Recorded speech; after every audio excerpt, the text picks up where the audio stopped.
Chapter 701. The official yamens of the Qing kingdom could all be used to hold prisoners. In Jingdo there were even more such places. Counting from the yamens of the Jingdo government, there were as many as 7 yamens that had the power to hold prisoners in Qing law. The criminals who were truly involved in court politics, as well as those who had committed the most heinous crimes, were often held in the prison of the Ministry of Justice, the walls of the Supreme Court, and the prison of the Overwatch Council. This was what the common people saw as an abyss and the so-called celestial prison that always appeared in books and stories. Ever since the Overwatch Council was built, this special organization directly under the Emperor had played a powerful, sinister, and terrifying role in court politics. High-ranking officials who had been arrested were often imprisoned there. Powerful figures with unique skills were also locked underground for many years. The level of this prison gradually rose above that of the Ministry of Justice and the Supreme Court. It became a true celestial prison. The celestial prison was near the Overwatch Council. If one walked out of the square and sinister building, one only needed to turn a corner to see the 2 heavy metal doors. Within the Overwatch Council, there were secret tunnels that led directly to the celestial prison. One only needed to walk from the large courtyard behind the Overwatch Council and pass through a small door to reach it. Regardless of which direction one entered the Overwatch Council's prison, the first scene one saw was a deep tunnel. The cells responsible for holding important criminals were deep underground and tightly guarded. There was no worry that something like a prisoner rescue would happen. As one went down the tunnel, the air became more and more stagnant, and the lights grew dimmer and dimmer. Although there was good ventilation equipment below, decades of dark and dirty air mixed together. It always gave one a strange feeling of terror and suffocation. Following the tunnel down to the deepest part, one passed through a few layers of common prison cells and arrived at the lowest cells of the Overwatch Council. The security there was the tightest. What was different today was that the expressions of the officials of the 7th Bureau responsible for guarding the celestial prison were unusually complicated. Furthermore, the entire prison was filled with aces from outside the council. For example, aces from the Imperial Army, the Dingzhou Army, and the Internal Court. What made one's heart beat faster was that there were 4 strangers wearing straw hats and hemp clothing standing coldly on either side of the path leading to the lowest level. No one knew who these 4 people were, but they could clearly sense the powerful auras flowing through their bodies. These 4 people were sent by the Emperor in the palace. The imperial criminal who assassinated the Emperor, Chen Pingping, was currently locked in the lowest level of the Overwatch Council's prison. Perhaps even this terrifying figure had not thought when he had set up this prison that he would one day be locked in here. The Emperor had remanded Chen Pingping to the Overwatch Council and not imprisoned him in the palace or placed him in a corner of the Supreme Court. His intentions were clear. If the Overwatch Council truly pitied him, the old director, and was willing to save him at all costs, then staying in this prison would allow him to see more clearly the thoughts of the officials of the Overwatch Council. If there were enemies in the world, then let them jump out a little earlier, a little higher. From the first day he sat on the throne, the Qing Emperor had acted according to this method, including the siege of Dong Mountain 3 years ago and the Jingdo Rebellion. All of them were like this. This method of self-confidence to the point of arrogance and paranoia to the point of inducement was probably something only the Emperor, a strange creature at the pinnacle of both worlds, would dare to use.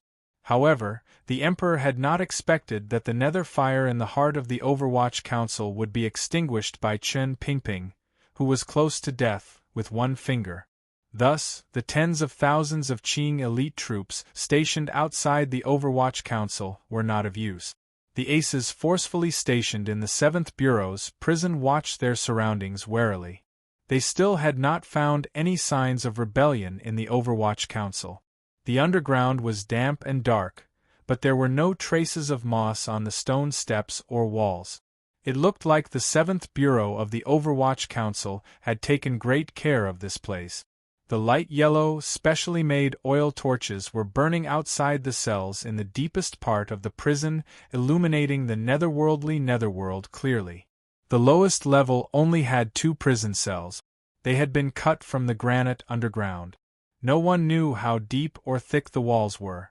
Right in front of the cells was a heavy metal door. Compared to the 2 metal doors at the entrance to the prison, it was not much thinner. This was the most sinister place in the Qin kingdom. Not many people had the right to be locked up here.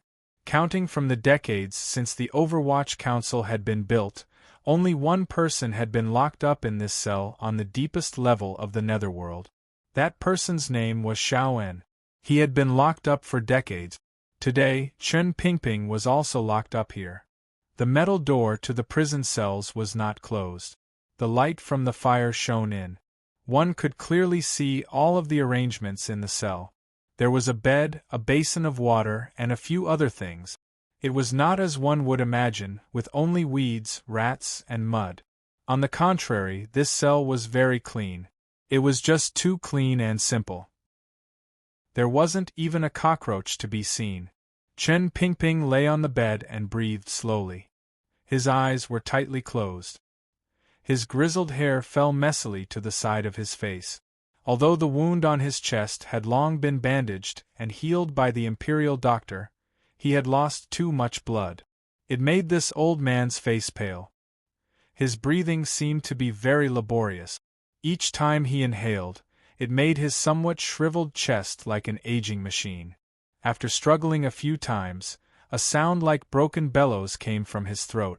On the long wooden bench outside the cell sat 4 people in order: Yan Bingyun, He Zhongwei the eunuch, and the imperial doctor. These 4 people would continue to watch this old man. They would ensure that he would not die. They would ensure that he would not escape.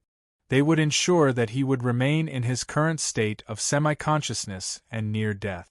They would endure until the court conference tomorrow, when his crimes would be decided.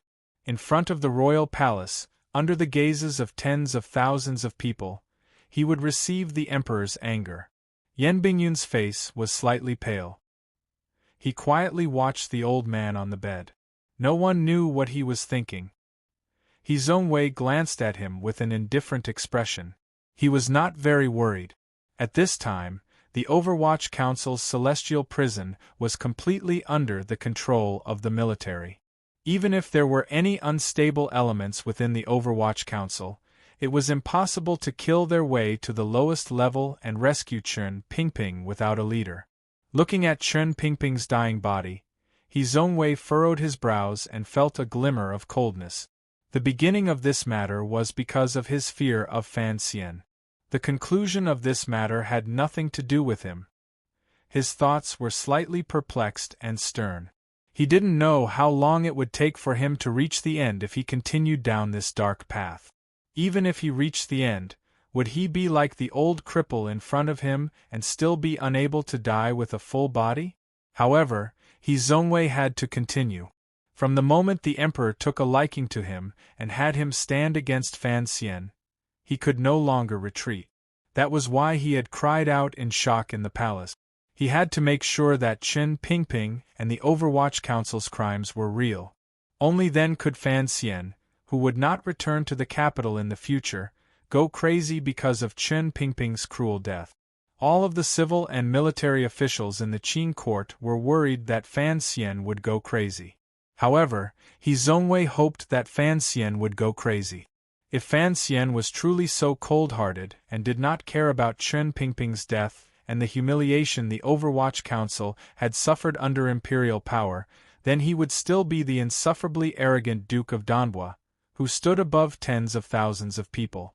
Such a vicious and cold Duke of Danhua was not an enemy He Zhongwei wanted to face. He Zhongwei only hoped that Fan Xian was a hot-blooded young official and would not fall out with the emperor because of this matter. Only by standing behind the emperor would he be able to obtain a lifetime of glory, splendor, and wealth. Just as he was deep in thought, Yan Bingyun suddenly opened his mouth and said, "Scholar He, I wonder who those 4 people outside are?" He Zhongwei glanced at Yan Bingyun and shook his head. He didn't reply. He knew that he was talking about the 4 mysterious figures in hemp clothing and straw hat. These 4 people held imperial edict. Their authority was even higher than that of the imperial army. They were responsible for guarding Chen Pingping.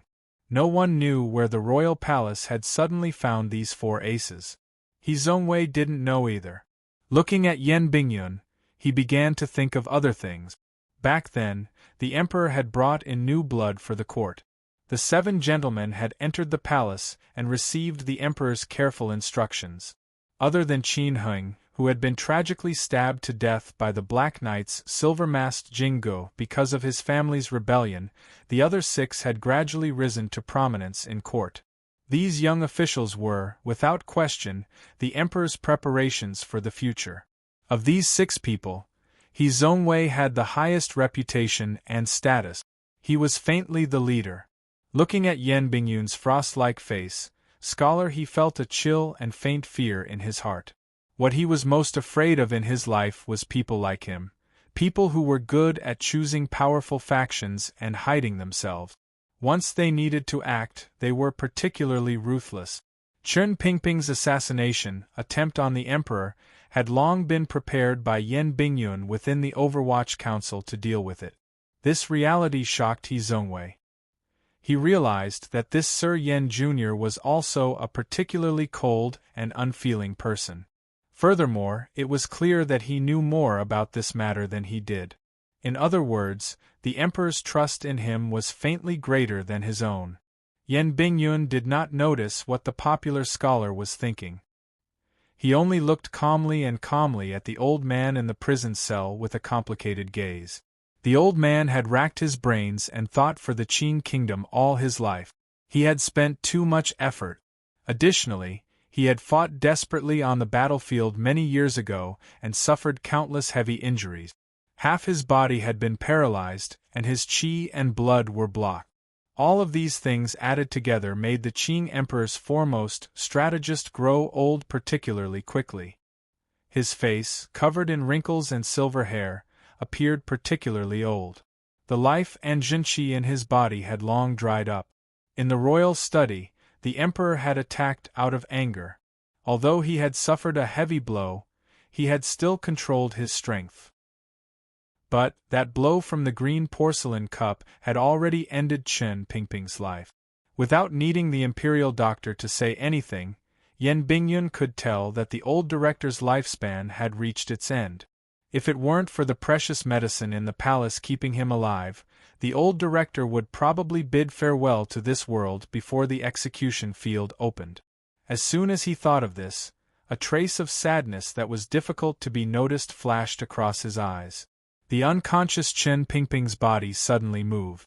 The imperial doctor quickly went forward to take his pulse. After a long time, Chen Pingping opened his eyes with great difficulty and looked around him. It was as if he wanted to confirm where he was first. His dry lips twitched slightly. For some reason, he smiled. Chen Pingping's gaze was very turbid. There was no longer any light in it. He glanced at Yan Bingyun coldly. Yan Bingyun also glanced at him. He was similarly cold. No one knew how much time had passed in the mountains or underground. No one knew how much time had passed, but the oil torches were still burning without regard for their lives.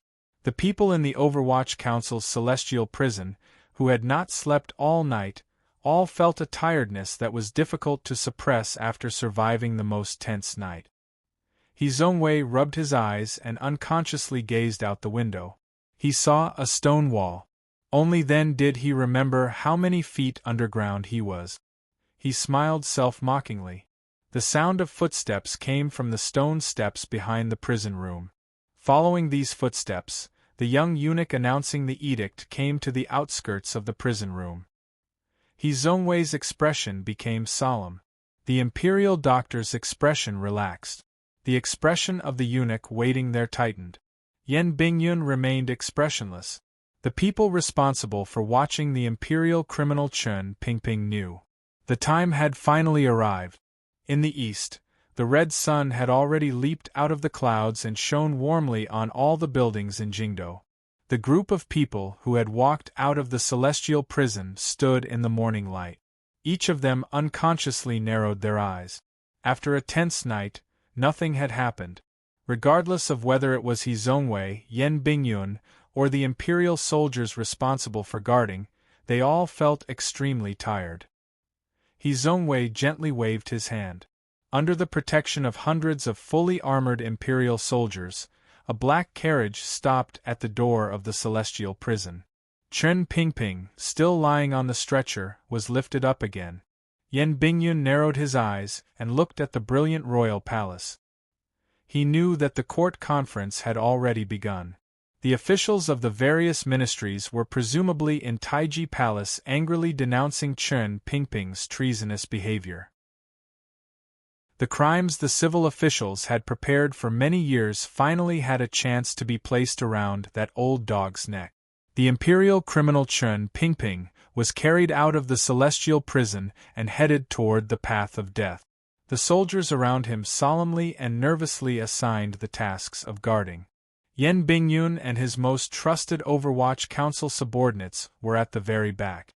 Then they heard a piece of news. The old servant who had been by Chen Pingping's side for decades and had driven the carriage to take Chen Pingping back to the capital had also been imprisoned in the Overwatch Council's celestial prison last night. Knowing that the master he had served for decades was about to enter the execution field, the old servant slammed his head against the wall and killed himself in the cell. Fresh blood covered the walls. Hearing this news, Yen Bingyun's eyes became slightly wet, but he forced it down. Raising his face, he no longer looked at the royal palace to prevent tears mixed with complicated emotions from flowing down in front of so many people.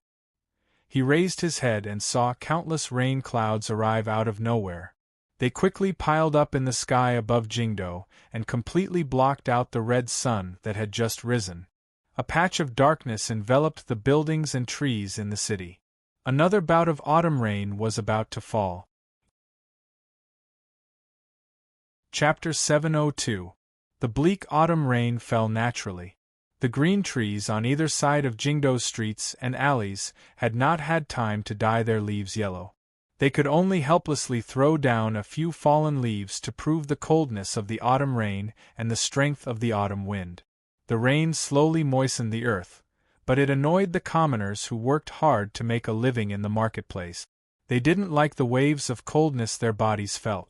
The red walls of the palace did not feel anything. They did not know whether it was cold or warm. They only silently and indifferently welcomed the wash of the rain. The rain drenched the majestic royal palace walls, making the bright red color grow darker and darker. It was like a blood stain that was about to congeal.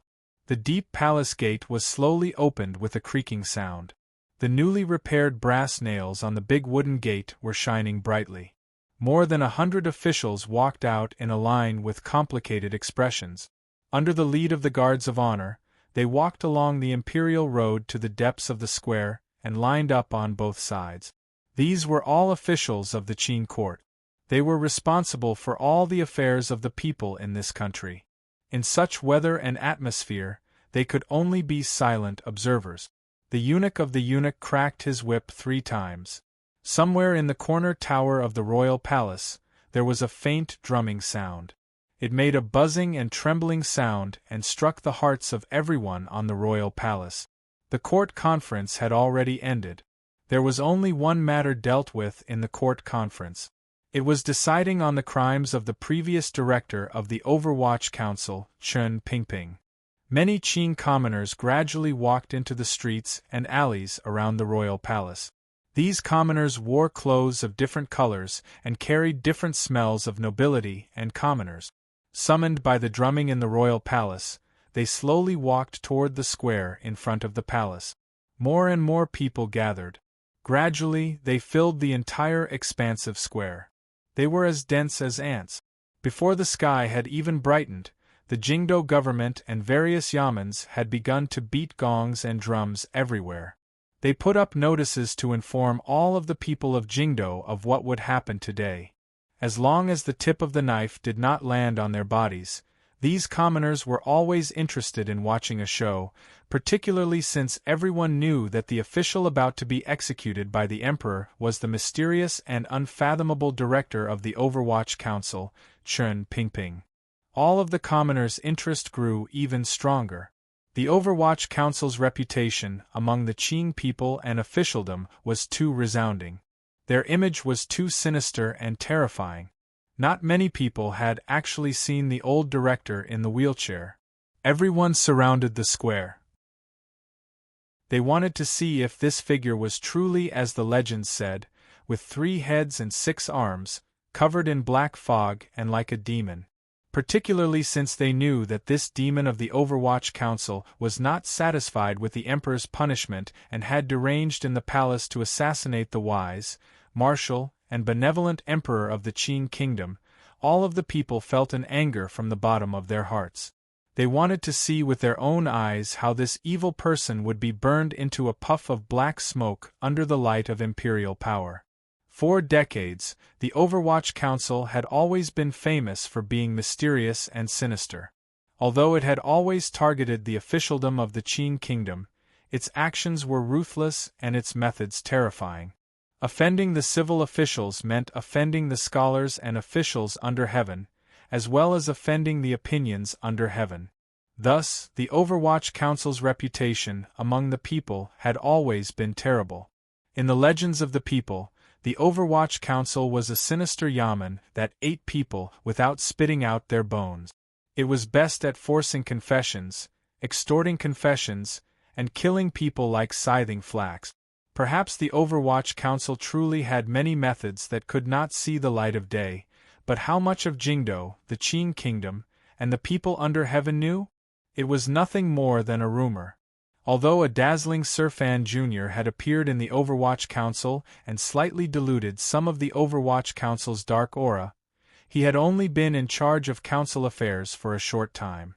It was not enough to change the deeply ingrained impression of the Overwatch Council among the people.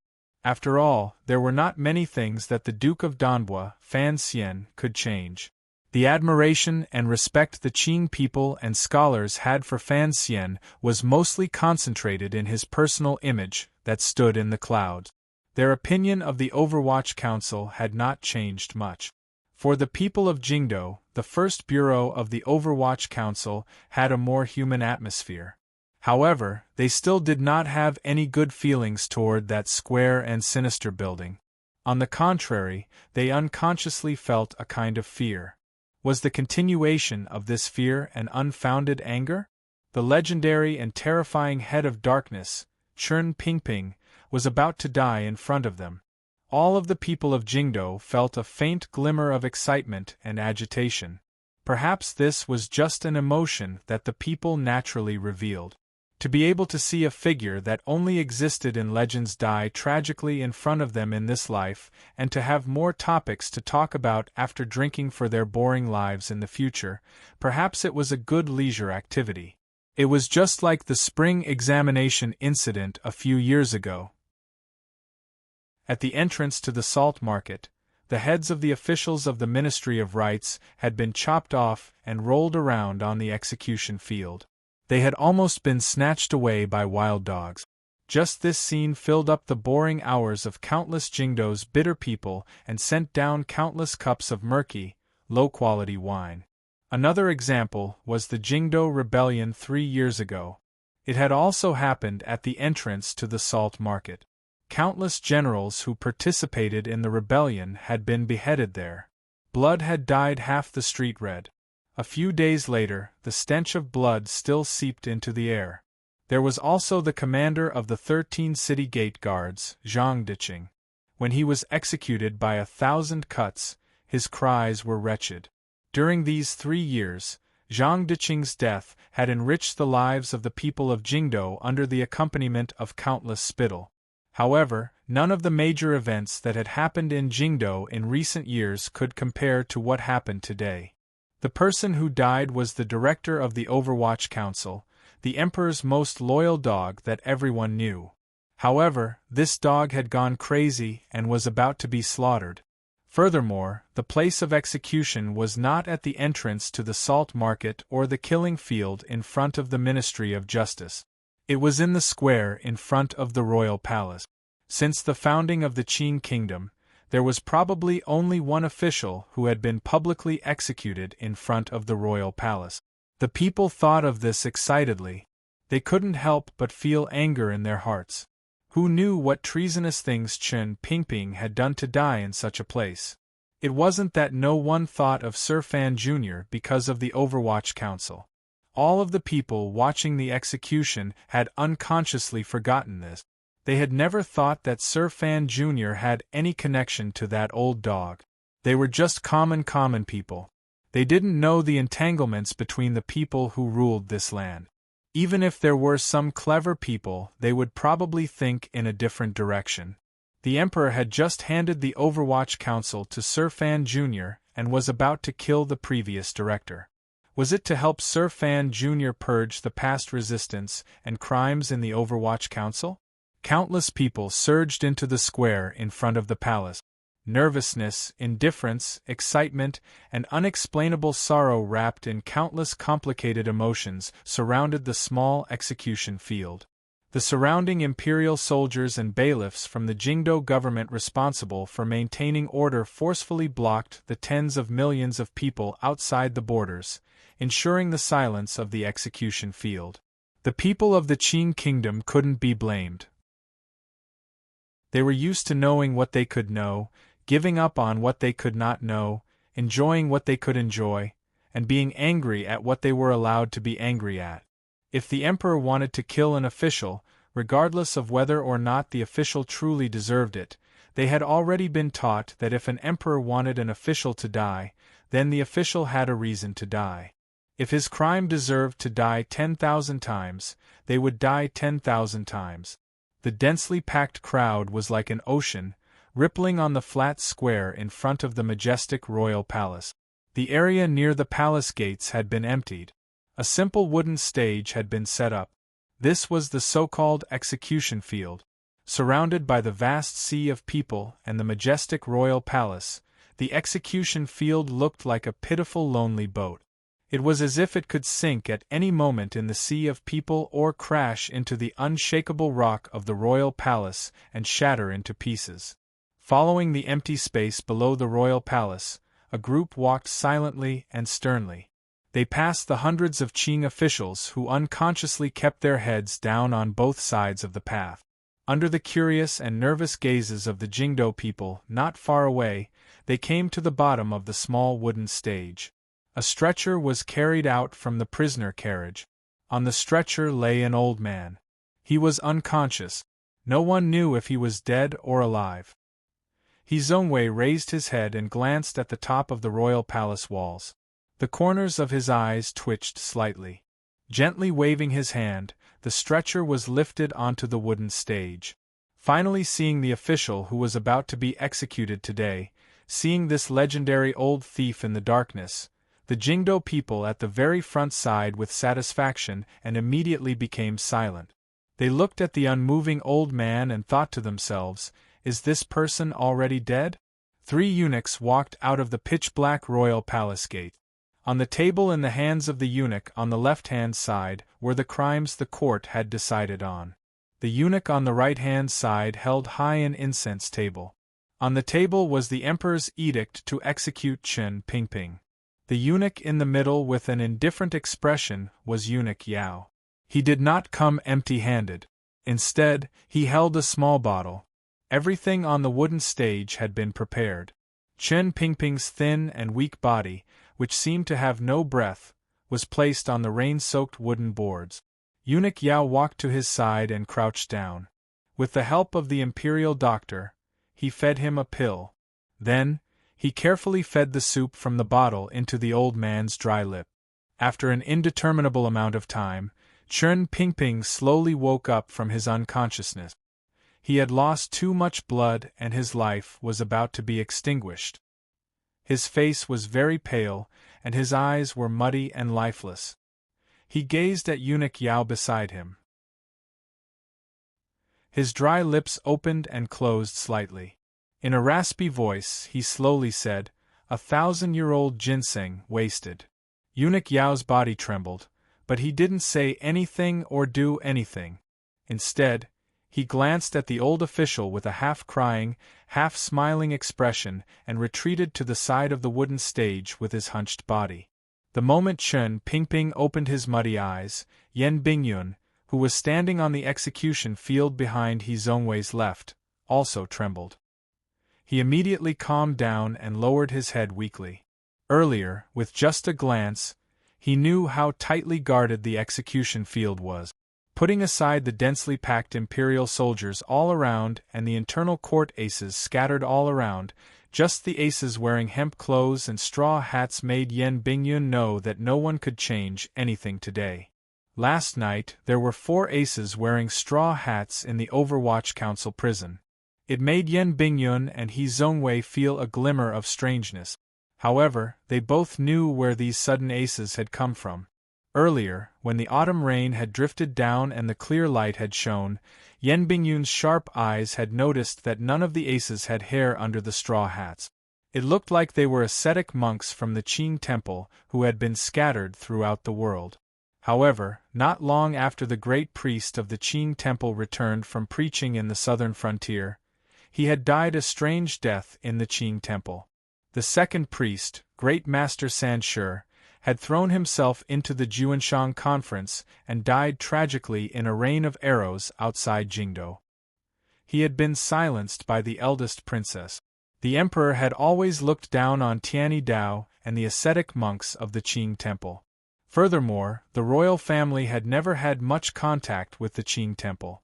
Why had the ascetic monks of the temple suddenly appeared together in Jingdo, in front of everyone, and in the execution field where Chen Pingping was about to die? Yan Bingyun lowered his head and thought. It was not until now that he knew that the emperor had not only reached the peak of imperial power, but even the Qing temple had become a powerful weapon in his hands. Thinking of this, he couldn't help but sigh faintly in his heart. Suddenly, a mountain-like cry rang out. He immediately raised his head in shock. A wooden frame was erected on the execution field, and Chen Pingping's skinny body was tightly tied to it. The old man's clothes had all been removed, revealing his pale body. Due to his many years of disability, the area below his chest and abdomen looked especially thin and small. In the cold autumn rain, he looked especially desolate and pitiful.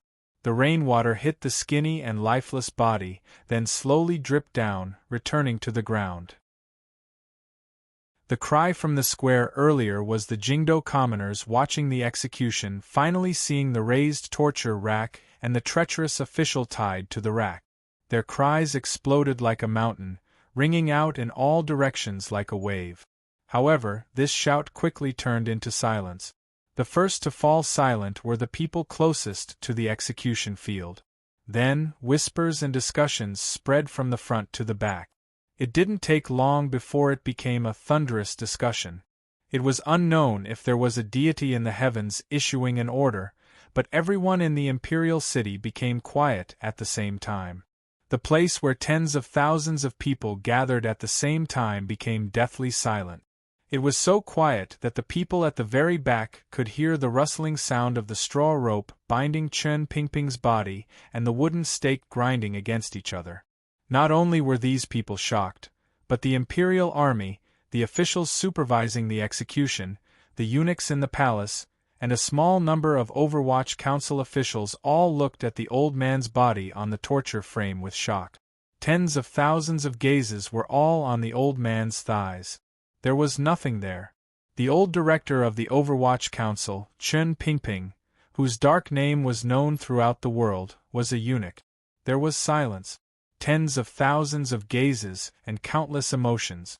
Some were pity, some were disdain, some were shock, and some were loathing. Yan Bingyun's body finally began to tremble uncontrollably. He lowered his head rigidly. His eyes were bloodshot. He didn't know about the old director's hidden illness and secret. He only felt that those gazes were not only cast toward the old man's thighs on the execution field but also toward him and all the Overwatch Council officials. This was an indescribable humiliation. He clenched his fists tightly, his fingertips digging deep into his palms. He finally understood why the emperor on the imperial city had to carry out the punishment of death by 1,000 cuts in front of everyone. It turned out that the physical torture had to be accompanied by the mental humiliation. The emperor wanted to announce to the world that in his eyes, this figure who dared to betray him was only a servant and a dog. He could humiliate him however he wanted. He wanted to step on Chen Pingping's dignity and the Overwatch Council's dignity under his feet and under the gazes of tens of thousands of people. Understanding all of this, Yan Bingyun's mind buzzed. He raised his head with unusual strength and met the old man's muddy and powerless gaze on the execution field. He didn't say anything or do anything. From the corner of his eyes, he saw that the expressions of the court officials below the execution field were also very shocked. They probably would never have thought that the old director of the Overwatch Council they normally revered like an ancestor was the eunuch they looked down on the most. This was Chen Pingping's heartbreaking matter. This was Chen Pingping's secret. Not many people knew of his identity as a eunuch. Most of them had already died. Later, under the emperor's boundless favor and the powerful suppression of the Overwatch Council, no one knew of this reality. That was why these officials showed such a shocked expression. But other than shock, a sliver of disdain appeared on their faces. Human emotions were always this strange. Before the court had sentenced him, and they had left the palace to watch the execution, these officials still had a solemn expression on their faces.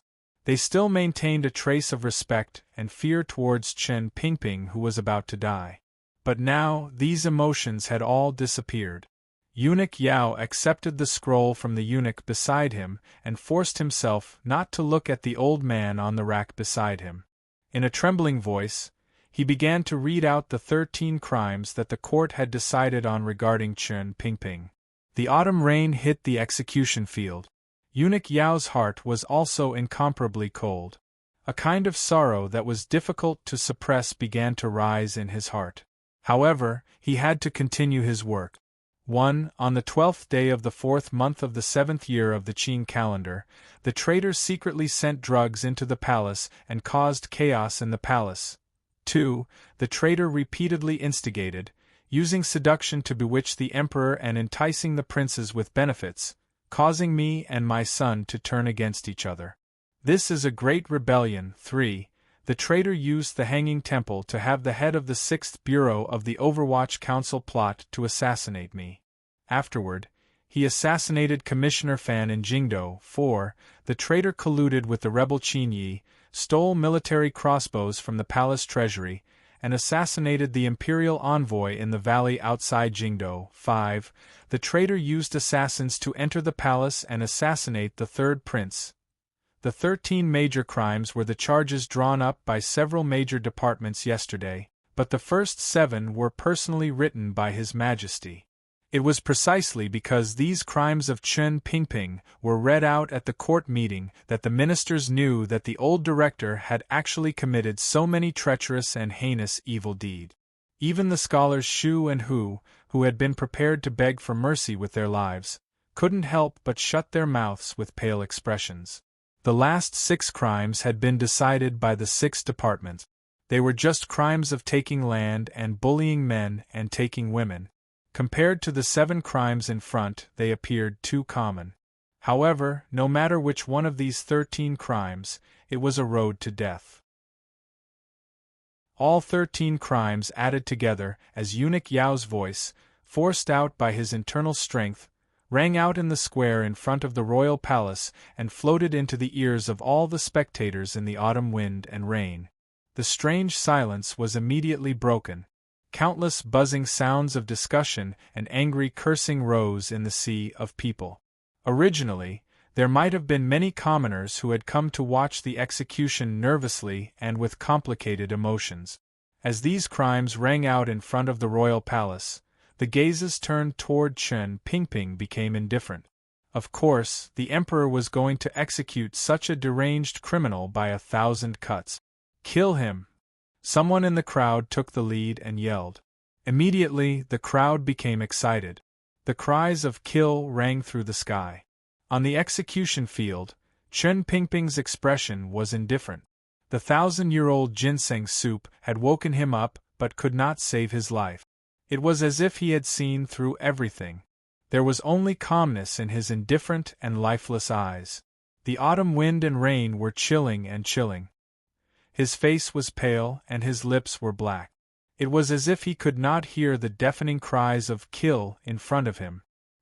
He only turned his head with difficulty, as if he wanted to take one last look at the person on the palace walls who had always been victorious and always victorious. As if feeling his thoughts, the wooden frame turned slightly, giving his muddy gaze the opportunity to see the royal palace. On the tall palace walls, the Qing emperor, wearing a black and gold dragon robe, stood alone under the eaves, right in the center. There was no one beside him. The eunuchs and serving girls had all been chased far away. The third prince, who had been forcefully brought here by the edict to watch, was looking at his father's expression from a distance with a pale face. The emperor stood very high and far away. His figure was very small. However, in Chen Pingping's muddy eyes, he was still very clear. The lonely emperor looked indifferently at his old comrade surrounded by a sea of people on the execution field. There was not a glimmer of emotion in his eyes. However, this kind of indifference was more terrifying than hatred and made one's hair stand on end. Most of the steel balls in his body had been taken out last night. However, the knife wounds on his body were still bleeding and hurting. The blood stained the black and gold dragon robe, but nothing could be seen. The emperor's face was only slightly pale. There was no sign of pain. However, he looked at the wretched-looking old comrade at his feet and had the desire to make him feel even more pain. The emperor nodded gently. The third prince, who was about 100 feet away from him, had his hands on the wall of the palace. His face was pale, and he subconsciously tightened his grip on the wall. After a long time, the third prince called out in a trembling voice, "Execute." This yell forced Li Chengze, a young man who had been cold and ruthless since childhood, to the verge of tears. He knew why his father had him yell this. The yell on the palace walls stopped. Eunuch Yao began to read the last edict. It was the edict the emperor had personally written last night. "I have known you for decades and have entrusted you with many responsibilities.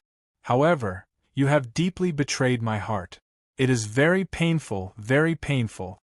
For all kinds of crimes, the 3 departments will jointly investigate. Death by 1,000 cuts. I do not hesitate. According to the law, family members over 16 will be beheaded, and those under 15 will be enslaved. Today, the crimes are only limited to you, and the rest will not be questioned." The edict spread clearly through every inch of the royal palace, every drop of rain, every wisp of autumn wind. It was indifferent and resolute. The emperor did not mention the crimes. He only said that his heart had been betrayed and that he did not care about the pain. He did not show mercy outside the law and did not blame the eunuch's family. The deep pain made one's heart palpitate and their emotions dim. These hypocritical words landed in Chen Pingping's ears. He only smiled slightly and allowed the rain to seep into his dry lips. He lowered his head and no longer looked at the emperor on the palace walls.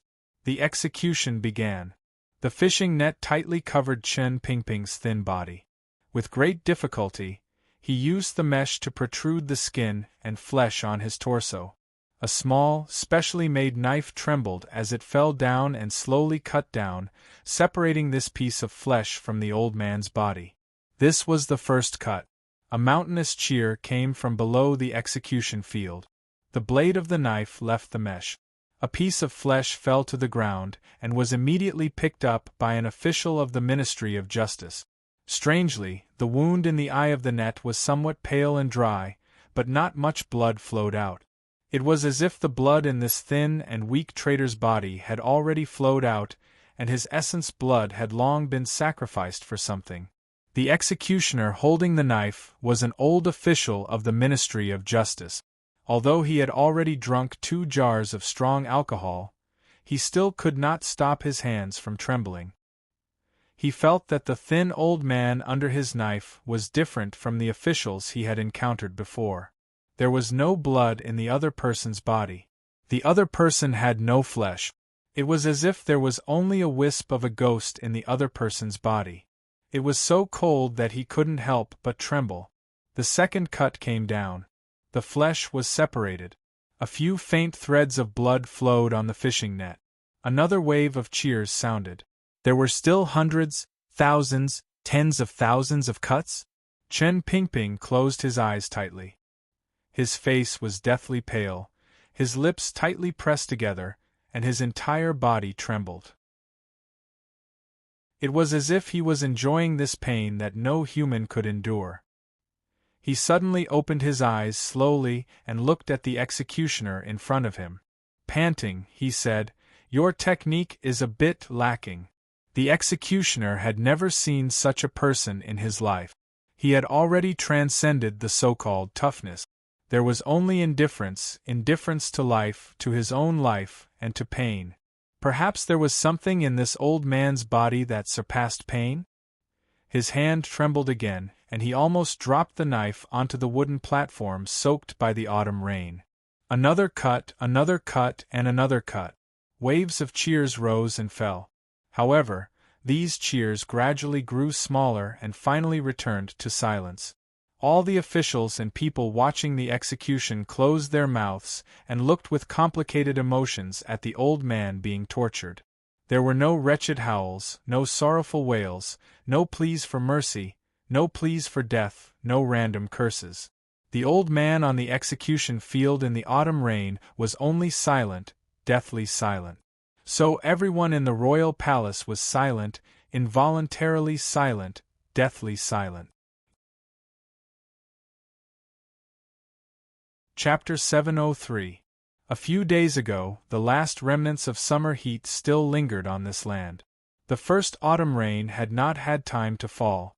Only in the morning and dusk did the wind under the dim sun have a clear sense of autumn. It passed through the hills, forests, and fields and blew. At that time, Fan Xian did not have much of a melancholy mood. He sat in the long black line of carriages and grew sleepy with the rise and fall of the carriage. This sleep was fake sleep. He only closed his eyes and opened his mind, allowing the 2 completely different jinqi in his body to quietly nourish and flow through the 2 circulations of his body. Tianyi Dao's natural jinqi method was channeled into Zhou Tian. It was gentle and pure, and he had to read it. What he truly relied on, that powerful tyrannical jinqi, moved through every part of his body, strengthening his body and hammering his mind. The contents of the little booklet Sigujian had given him before he died were also firmly remembered by Fan Xian. On the way west to the capital, while he continued to temper his cultivation, he also tried to continue following the mysterious instructions in the little booklet. He opened his mind and sensed the yuanqi fluctuations that might or might not exist in the surrounding air. Perhaps it was because he was tired from the journey or because there was too much spiritual energy gathered on the shores of the East Sea. Fan Xian did not make much progress along the way. However, the speed at which he moved his mind and sensed the changes in the outside world increased greatly. There was not a day that he did not meditate and not a moment that he did not cultivate bitterly. This was probably the true reason why Fan Xian had the strength and status he had today. A gust of wind blew into the curtain of the carriage and made him narrow his eyes slightly. For some reason, his heart trembled slightly and felt a chill. It was as if he felt that something was about to happen in the world, something that was destined to affect him. What could it be? He narrowed his eyes and looked at the dusky mountains outside. Slowly dissipating the jinqi in his body, he pulled his mind back from his surroundings. The Dongyi matter had basically been settled. His father had left Ten Family Village and returned to Danzhou. Jingdo was calm. Chen Pingping, that old cripple, should also be on his way home. Everything was proceeding according to the beautiful path that Fan Xian hoped for. Why did he have such an ominous feeling? Fan Xian's delicate and pretty brows furrowed slightly. After leaving Dongyi, the only thing that Fan Xian felt strange was the ambushes of the volunteer armies of the vassal states along the way. Although these hot-blooded people had come to assassinate a powerful official of the Qin kingdom with the intent to die, the defenses around Fan Xian were too strong. Additionally, the great prince had sent out a group of 1,000 people as guards. After a few days of attacks, the volunteer armies only left behind bodies and hot-blooded people before dispersing. What made Fan Xian wary was that the route of his return to the capital from Dongyi was very secretive. Even if someone found it in Dongyi, they would still need to know. If they wanted to, they would have these attacks and needed to set a powerful intelligence network. His heart jumped. He came to a cold conclusion. Someone within the Overwatch Council was sending intelligence reports to the volunteer army of Dongyi's vassal countries. This matter had begun after he had set a date to leave Dongyi. It looked like there were some powers in Jingdo who wanted to stop him from returning to the capital. More accurately, they only wanted to delay Fan Xian's return. What would happen in Jingdo? What matter had to do with him that they were determined not to let him return to Jingdo before it was over? Fan Xian's gaze grew cold. His body also grew cold. Unconsciously, he tightened the thin cloak around his body. There were only two people who could cause problems to appear within the Overwatch Council. One was the Emperor and the other was Chun Pingping. Only these two people could delay his return to the capital. Without asking, he knew that what happened in Jingdo must have something to do with the Emperor and Chun Pingping. Fan Xian withdrew his gaze from the scenery outside the carriage window. He was silent for a moment. Then, under the pressure of his powerful worry, he made up his mind. To Mu Feng who was riding beside the carriage, he ordered, "Change the formation. Use the vanguard to open the way. Along the way, don't delay with those people. Use the fastest speed to get back to Yanjing." Mu Feng's heart jumped. He thought to himself that if they forcefully charged all the way back, many people would probably die. The drawback of speed was injuries. He glanced at Sir Fan Jr. and knew that he must have smelled something strange, which was why he was in a hurry to get back to Jingdo. He didn't dare to ask. He quickly gave the order to advance at full speed to the long group, returning to the capital. The sound of horse hooves was like thunder, and the sound of carriages was like metal. Just like this, they sped along the main road from Dongyi to the Qin kingdom. After traveling for less than an hour, the entire group suddenly slowed down. A warning arrow rang out in front of them. These days, the group escorting Sir Fan Jr. was used to ambushes and ambushes everywhere, so it was not very shaken. However, the warning arrow was strange. It only rang out once and then stopped. Immediately after, a loud cry endlessly rang out from the front and back of the group, "Safe!" The Overwatch Council's cries for safe were short and quick. They were afraid that their colleagues behind them would accidentally injure the messenger. The messenger was too fast. It was so fast that the defense of the entire group could only glance at the token and not do anything else. Safe! When the last cry rang out beside Fan Xian's black carriage, a light gray figure also flew like a bolt of lightning to the side of the carriage. The group of carriages stretched on for a long time. This person's lightness was about the same as the speed at which an Overwatch Council official sent a message. It was truly shocking. As the leader of Fan Xian's personal guards, Mu Feng held the hilt of his knife warily and looked at the travel-worn and haggard Overwatch Council official who had just landed beside the carriage. This official's face looked unfamiliar, so Mu Feng did not dare be careless. However, when he saw the token the official had been holding high in his right hand, his heart jumped. He made no move to stop him from entering the carriage. The Overwatch Council official, whose clothes had been torn beyond recognition, burrowed into Fan Xian's carriage and directly knelt down. In a raspy voice, he said, "Director Chern has returned to the capital. It is unknown whether he is dead or alive." When this official's lightning-like and wind-like figure appeared beside the carriage, Fan Xian's eyes lit up. They grew brighter and brighter. He saw who the official with such swift movements was. It was the one he had missed for many years, the one he had been closest to in the past. Lao Wang. Watching the official enter the carriage, the light in Fan Xian's eyes gradually grew brighter and brighter. He laughed loudly. However, the laughter suddenly stopped because he heard what Wang Qinian said. The light and joy in Fan Xian's eyes quickly froze and became a ball of burning ice. It was terrifyingly cold and terrifyingly hot. Straightforwardly, he asked, "From where? When?" Wang Qinian's chest rose and fell rapidly. As one of the two wings of the Overwatch Council, he had come from not far outside Dazhou toward the northeast.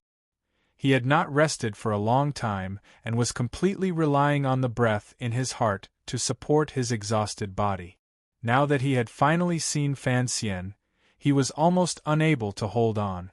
However, he knew that the question Fan Xian was asking concerned when the old director would arrive in Jingdou and how much time Fan Xian had left. Thus, he gave the answer straightforwardly. Fan Xian sat silently in the chair and closed his eyes. He then opened them. He had already calculated the approximate date Chen Pingping would be escorted back to the capital, as well as the time he would need to rush from this place to Yanjing and then back to Jingdou. Would he not make it in time? The ball of cold fire in Fan Xian's eyes grew stronger and stronger. He looked at Wang Qinian kneeling in front of him and didn't say a word. The glimmer of joy from their long separation earlier was covered by a powerful resentment. Fan Xian had personally arranged the guards for Chen Pingping's return. Under the watch of the Overwatch Council, how could they be taken back by the Emperor? Fan Xian had no idea that everything that had happened in Dazhou was only because Chen Pingping wanted to return to the capital. He wanted to go back and ask the Emperor a few questions. Time was pressing. It was as if the mountain fire had already reached his eyebrows. With a cold expression, Fan Xian said to Mu Feng by the carriage window, "All troops return to Dani. Tell the great prince, unless he has a personally written letter from me, never come back." From knowing that Chen Pingping was returning to Jingdou to Fan Xian giving his first order, it had only taken a moment. Fan Xian's first priority was to deal with the problem of this large group. Following that, he had to guard against the great prince, who currently had over 10,000 soldiers in Dongyi, to see if there would be any problems. After giving the order, the people below him would be responsible for carrying it out. Fan Xian did not say another word. He took out a bag of clean water from the compartment of the luxurious black carriage and tied it to his waist. He then rose and took a deep breath. The black carriage suddenly disintegrated. The wooden wall in front of it that was not covered in steel was instantly shattered into splinters. A black figure swept out of the carriage like a bolt of black lightning. The tip of his foot pushed off the horse's head. His entire body shot forward diagonally. A tearing sound rang through the air. Fan Xian treasured every minute and second. The tyrannical Jinqi in his body had been raised to its peak. The magic he had just comprehended also helped his body become more like a bird in the air. Using the flow of the air to speed forward, he turned his body into a black shadow. Like a bolt of lightning, the tip of his foot stepped on the heads of the Overwatch Council officials and floated away. In an instant, he was at the very front of the group. This was probably the ultimate speed Fan Xian could display. In midair, he kicked the general the great prince had sent off his horse and snatched the best warhorse in the group. Immediately after, his fingers swiped across and a clean steel needle pierced into the neck of the warhorse. With a flick of his finger, he removed the warhorse's mouth and fed it an ephedra pill. In this short amount of time, the Black Knight's horse-stimulating technique was miraculously demonstrated by him. Standing on the horse, Fan Xian gave a muffled grunt.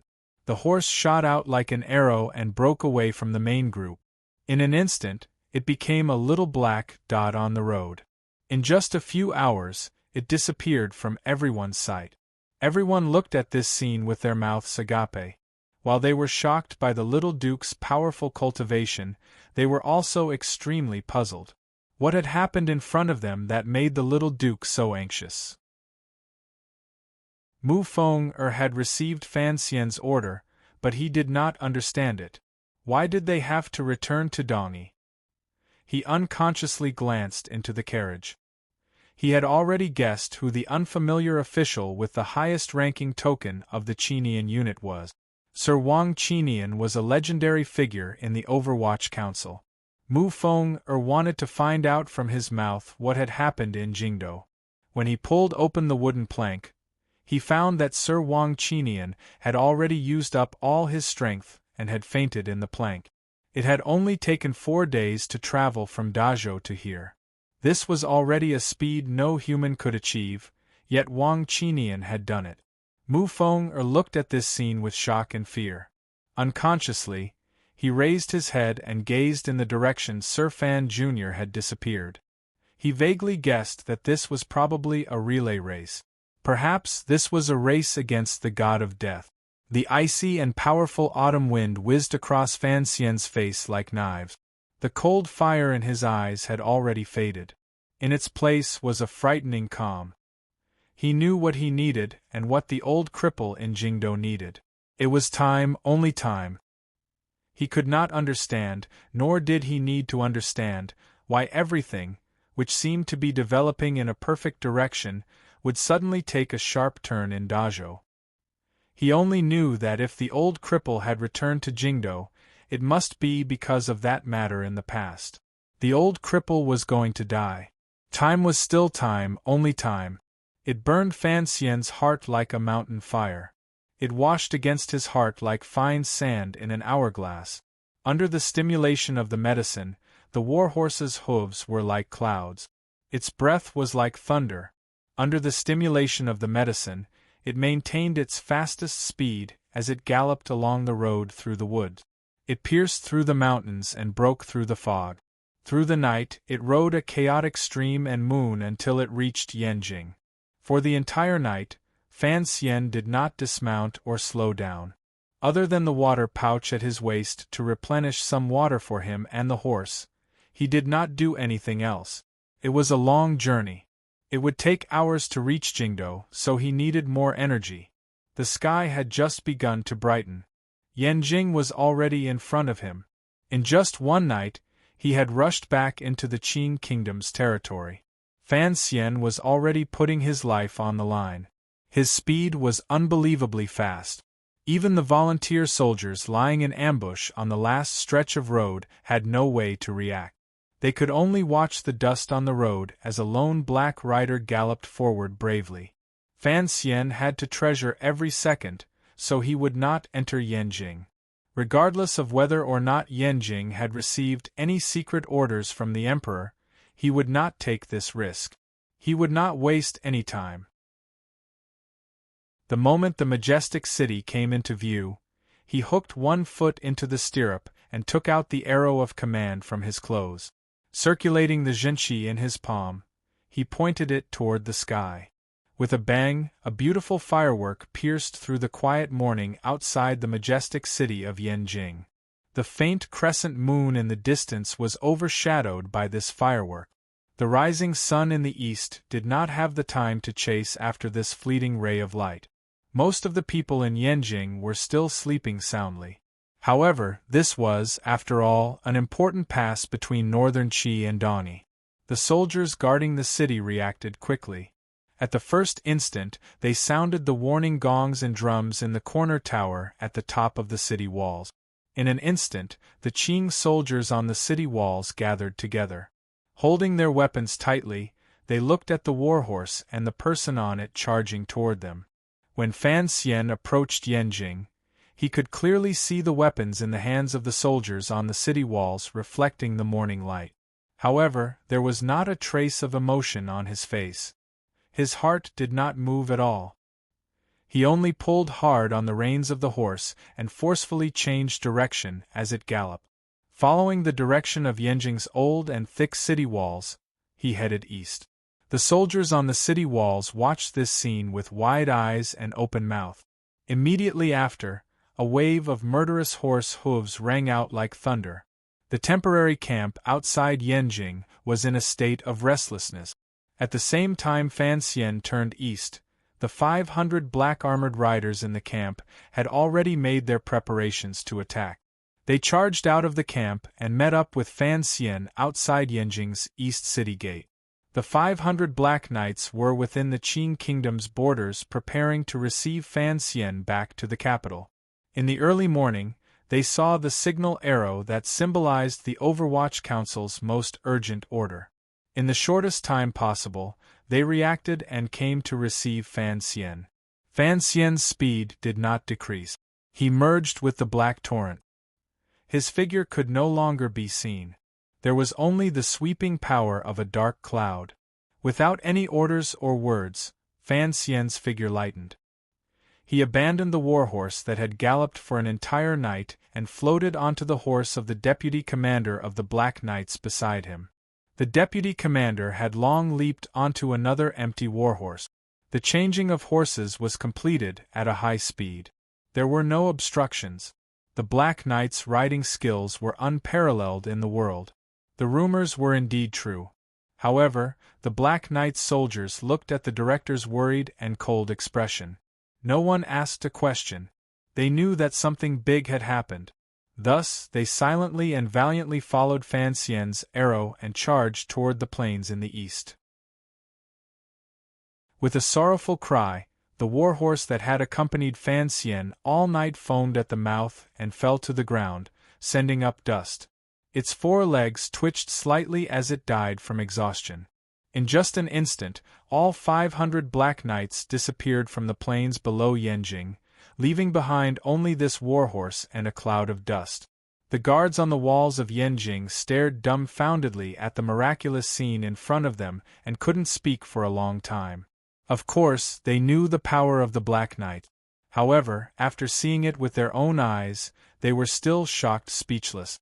Particularly, who exactly was that lone rider who had come first? When Yanjing Master Wang Zhikuan learned of everything that had happened in the morning, worry appeared in his eyes. He ordered the entire army to be on guard and seal off the Qin Kingdom, northern Qi, and Dongyi borders. The Black Knights who had brought him endless confusion and shock, the Duke who had led the Black Knights to charge through the city, had long left the boundaries of Yanjing and stepped onto the true path back to the capital. They passed through province after province, encountering and breaking through obstacles along the way. They didn't waste a word with any of the local officials. They treated any of the Qin laws regarding the movement of troops as nonsense. Under Fan Xian's lead, the valiant 500 Black Knights reached Jingdo as quickly as possible. This was already a matter of a few days later. During these few days, the wild charge of the Black Knights had shocked countless officials and commoners. No one knew what kind of legend it would leave in the history of the Qin Kingdom. The Black Knights' thousandly surprise attack was the best in the world. However, in the past, this steel-like force of the Netherworld had only charged bravely outside the country for the benefit of the Qin Kingdom and the Emperor. This surprise attack in the 10th year of the Qin calendar was sweeping across the fertile lands of the Qin Kingdom. In the autumn rain, the Li Pavilion outside Jingdo suddenly trembled. A group of riders like black iron and black clouds whizzed past, kicking up a cloud of dust and leave. Jingdo was right in front of him. Fan Xian, in the middle of the Black Knights, was already exhausted to the most difficult moment. He had not rested or slept for many days and nights. He had not eaten. He only relied on clean water to support his exhaustion. Only the cold fire in his eyes and heart stimulated the muscles of his body, keeping him from falling. He had to hurry back.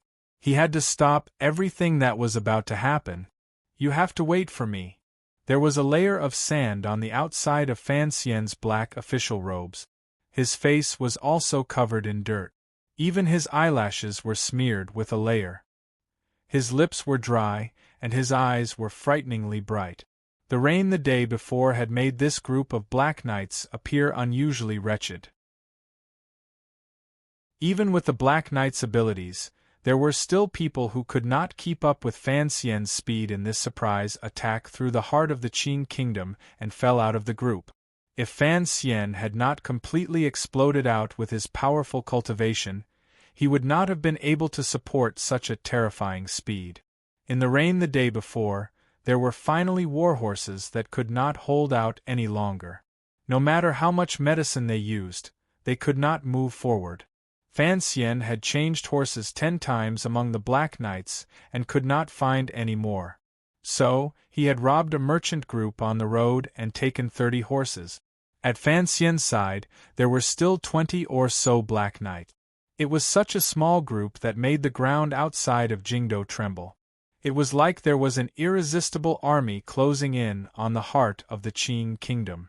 The Black Knights came to Jingdo and charged straight for Jingyang Gate. The Jingdo city gates were tightly shut. All of the defensive powers had been raised to the highest level. The soldiers of the 13 city gate guards and the riders of the Jingdo garrison were solemnly watching everything outside Jingdo. However, these dozens of Black Knights had come too quickly and decisively. They were so fast that the Jingdo garrison had no time to react before they arrived at Jingyang Gate. When they were about 500 feet away from Jingyang Gate, Fan Xian wiped away the dirty rainwater on his face. His horse did not slow. He shouted at the generals on Jingyang Gate in a stern voice, "Open the gate! I am Fan Xian." Sir Fan Jr. had returned. The faces of the generals and officials on the city walls all paled. They knew what was happening in front of the royal palace in Jingdo. However, these generals had been ordered to defend the city because the palace was worried about whether or not the Overwatch Council would implicate the other powers in court. No one had thought that Sir Fan Jr. would suddenly appear at Jingyang Gate in Jingdo. Regardless of whether it was the Qing Emperor, who used coldness to suppress his rage, or Chen Pingping, who had done everything he could to stop Fan Xian from returning to the capital, none of them would have thought that Fan Xian would rush back to Jingdo. The last time the Qin court knew of Fan Xian, he was still far outside the country and on his way back to Jingdo from Dani. Even if he flew, he probably wouldn't be able to make it back in time. However, what no one could believe was that Fan Xian had rushed back. Defend the city gates to the death. Archers, get ready. The commander of Jingyang Gate was the first to react. The order he had received was to close the Jingdo city gates and forbid entry and exit. With a trembling voice, he looked at the 20 or so Black Knights coming closer and closer. It was like he was looking at an army about to attack the city.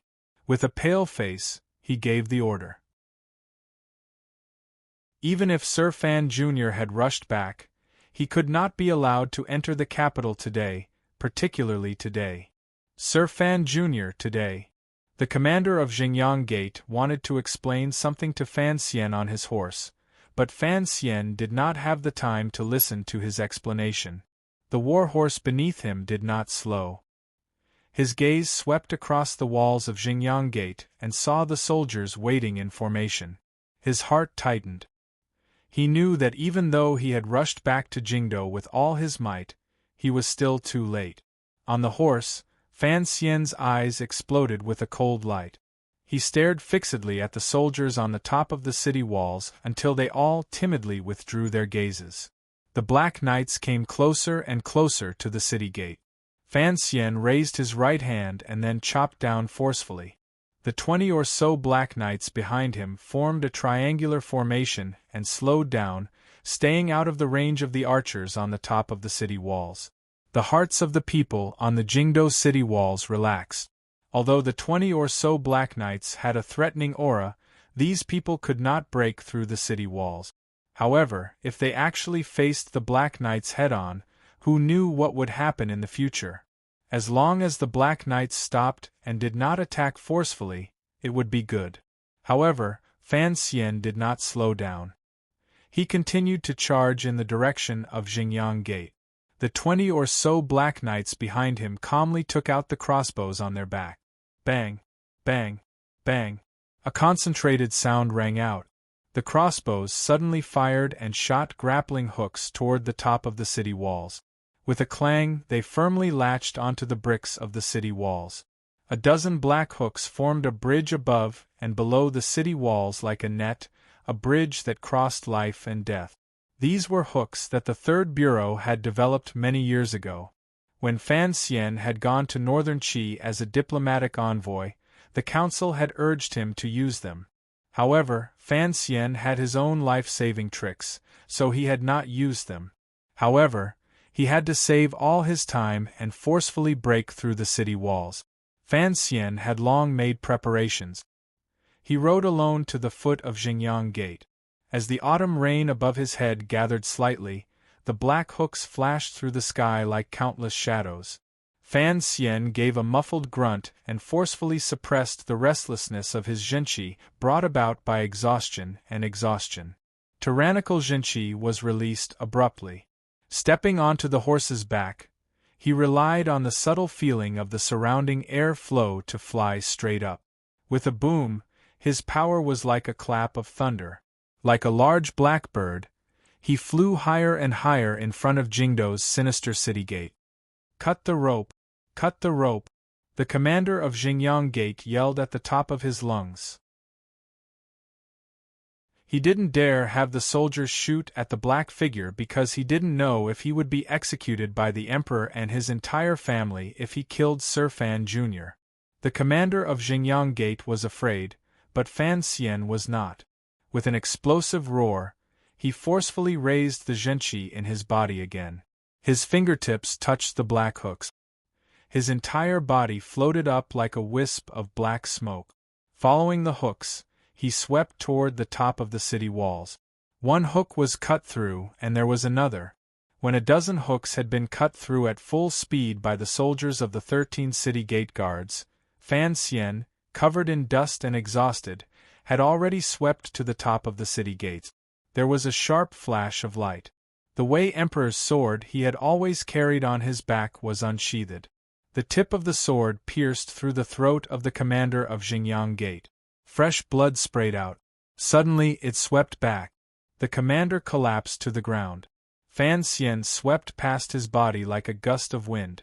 Using the price of 3 shallow wounds on his body, he broke through the valiant Qing army's defense on the city walls and flew down the long stone steps. The sword light flashed again. He immediately killed 3 people and stole a horse. Squeezing his legs, he followed the straight path in the direction of the royal palace. Fast. All of this could only be described as fast. It was faster than when he had dodged Wu Zhu's wooden stick on the cliff in Danzhou. It was faster than when he had broken into the royal palace and fiercely subdued the Empress Dowager. From the moment he learned of this news to now killing his way into Jingdo, Fan Xian had already displayed abilities that surpassed his realm. The fear in his heart made him unprecedentedly valiant and cold-blooded. Fresh blood was on his sword and body, but his expression did not change at all. He felt an unprecedented fear and panic in his heart. Looking at the situation in Jingdo, that person who should be waiting for him would probably not be able to wait for him. "You have to wait for me." Fan Xian repeated it again in his heart. He allowed the autumn rain to hit his dust-covered face as he sped like crazy toward the royal palace. The royal palace was near, and the autumn rain was heavy. There were not many people on the streets. Where were the people gathered? Fan Xian thought with some confusion and fear. Then, he heard waves of cheers and then silence. A death-like silence. The people in Jingdo could not hear the silence. Only Fan Xian could hear it. He heard it with great fear. The people in Jingdo only heard the sound of hooves in the silence. Clop, clop, clop. The people only heard the sound of hooves in the silence. Then, they saw the Black Knight charging like lightning. They saw the tattered and dirty black official's robes in the autumn rain and the stern and murderous face of the person on the horse. The people watching the execution on the square in front of the royal palace suddenly became restless. Cries of surprise and wretched cries rang out at almost the same time. The ripples at the back of the sea of people were chaotic. Countless people were trampled and injured. The lone rider did not slow down at all. Instead, he charged directly and coldly toward the densely packed crowd. Those who could dodge did so. Those who could not were sent flying by the horse. In the autumn rain, the horse's hooves were unusually cold-blooded. The sea of people parted under the fear of death. They squeezed to the side with all their might, opening up a path that led directly to the small execution field below the royal palace for the rider. The imperial soldiers closed in. Their long spears were like a forest, pointing directly at the rider. Fan Xian flew up silently and passed through the forest of spears. In midair, his sword was already in his hand. Like lightning, he slashed out horizontally. With a number of swishing sounds, he sliced through a number of long swords and knocked down a few internal court guards. He had already swept into the air above the execution field. No matter what he did, Fan Xian's eyes remained fixed on the small wooden platform. He looked at the bloody, dying old man tied to the wooden frame. Fan Xian's gaze grew colder and more resentful. Then, he heard the wind coming from all around him. Countless hemp-clothed shadows swept up and circled in the autumn rain like flying flowers, sealing off all of Fan Xian's paths. Fan Xian did not retreat or dodge. He received 3 palms on his chest and back. His sword also stabbed ruthlessly into the face of a hemp-clothed man, piercing viciously into his eye. Fresh blood and eye fluid spurted out at the same time and mixed with the rain. He roared wildly and slapped out with his left hand. It was very tyrannical. There was only the sound of his wrist bones cracking.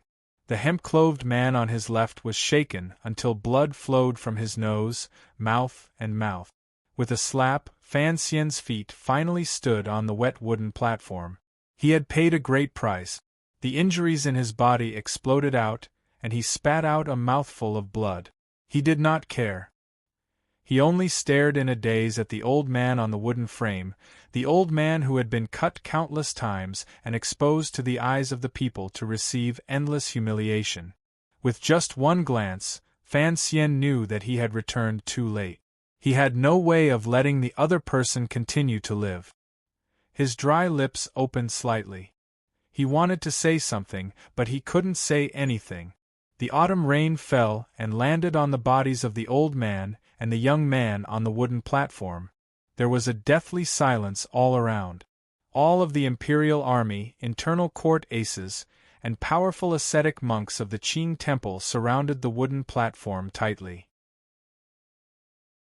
Under the suppression of Fan Xian's powerful killing intent and suicidal methods earlier, everyone's bodies were stiff. No one could take a step forward. Fan Xian walked forward with great difficulty. Pulling off the ropes, he held Chen Pingping's thin body in his arms. He took off his black Overwatch Council robe, which was covered in mud and holes, and covered his body. Chen Pingping opened his eyes with great difficulty. His old, muddy, and messy eyes shone with a pure light. He was like a child. The old man was like a child curled up in Fan Xian's arms. It was as if he was afraid of the cold. I came back too late. Fan Xian held the thin body and felt the old man's warmth slowly ebbing away. His heart was filled with an unprecedented sense of defeat, despair, and sadness. A hopeless and helpless struggle is perhaps a kind of tragic beauty. Yesterday I said that I loved Chen Pingping. In reality, I have never loved Fan Xian. I will explain this to everyone in detail in the future. However, Fan Xian today is the day I love the most in his life. Sadly, it is also the last day he and Chen Pingping will be together. I wrote based on my emotions and moved with it, whether it was happy or sad. I wanted to say that I would write less these days, but I couldn't stop my fingers. This is probably the time I have been most invested in these days. This kind of feeling is rare. I should treasure it. Chapter 704. The early autumn rain grew heavier and heavier. When it landed on the ground, it created splashes. When it landed on the body, it drenched the lapels of clothing. When it landed on the heart, it was incomparably cold. The square in front of the royal palace was completely enveloped in the misty rain. All one could see was a wet world. Everyone's eyes were fixed on the small wooden platform in the autumn rain, looking at the two people on the platform. There was a deathly silence all around. No one knew what kind of emotion had infected and controlled them. No one spoke, no one moved. They just stared at each other, their gazes piercing through the heavy rain and focusing on the platform. Hundreds and thousands of imperial soldiers, internal court aces, and ascetic monks of the Qing temple stood nervously and solemnly in the rain like frozen wooden figures. In just a moment, a number of people had already died at Sir Fan Jr.'s hands. Most importantly, the rain was falling bitterly. They did not know what color of emotion flashed through the eyes of the emperor on the palace walls. Yan Bingyun had already recovered from his shock when he first saw Fan Xian's figure. He lowered his head and began to prepare for what might happen next. In a low voice, he gave orders to the most loyal subordinates at his side. These voices were covered by the rain. No one heard them. However, a few Overwatch Council secret agents wearing normal clothing had already begun to push their way through the crowd toward the execution field. Above and below the palace walls, the officials and commoners were all stunned by the scene of Fan Xian's horse's hooves trampling through the blood, drawing his sword in rage in the rain, and taking off his clothes to cover the old man's body. The first person to react was He Zongwei, who had the highest position in the royal palace and was responsible for supervising the execution. When Fan Xian rode into the sea of people, he had already reacted. Using the fastest speed and the most inconspicuous movement, he quietly left the area of the small wooden stage and hid his figure behind the officials and guards. Separated by many aces, his gaze passed through the wet shoulders and straw hats. He looked at Fan Xian alone and wretchedly holding Chen Pingping's thin and weak body on the small wooden stage. A complicated emotion flashed through He Zongwei's eyes. He just didn't want to die, but he had to kill both the old man and the young man on the wooden stage. There were still many people who did not want to die. On the wooden stage, Fan Xian's entire body emanated a frightening coldness. Even the cold autumn rain between heaven and earth could not suppress it. Everyone unconsciously left the wooden stage. Eunuch Yao had long retreated into the group. He didn't want to become the next straw dog the Duke used to sacrifice to Chen Pingping. Several corpses were scattered around the wooden platform. The color of the blood was quickly diluted by the autumn rain. The trembling executioner of the Ministry of Justice, holding a sharp knife, had become the closest person to the bottom of the wooden platform. He looked at Sir Fan Jr. on the stage, and found that Sir Fan Jr. had his head lowered deeply and was holding Director Chen tightly in his arms. It was as if he could not hear any other sounds in the world. His heart was filled with shock as he quietly retreated. After only taking 2 steps, the executioner's throat snapped with a crack. His head fell heavily into the rain. The headless body also fell off the stage with a heavy thud. Everyone was shocked and focused on the stage. Only those with high cultivation could notice that in that instant, Fan Xian's hand had moved slightly. A black dagger flew out and landed in the rain. Fan Xian sat cross-legged on the wooden stage. He sat under the gazes of tens of thousands of people, but it was as if he couldn't feel any of their gazes.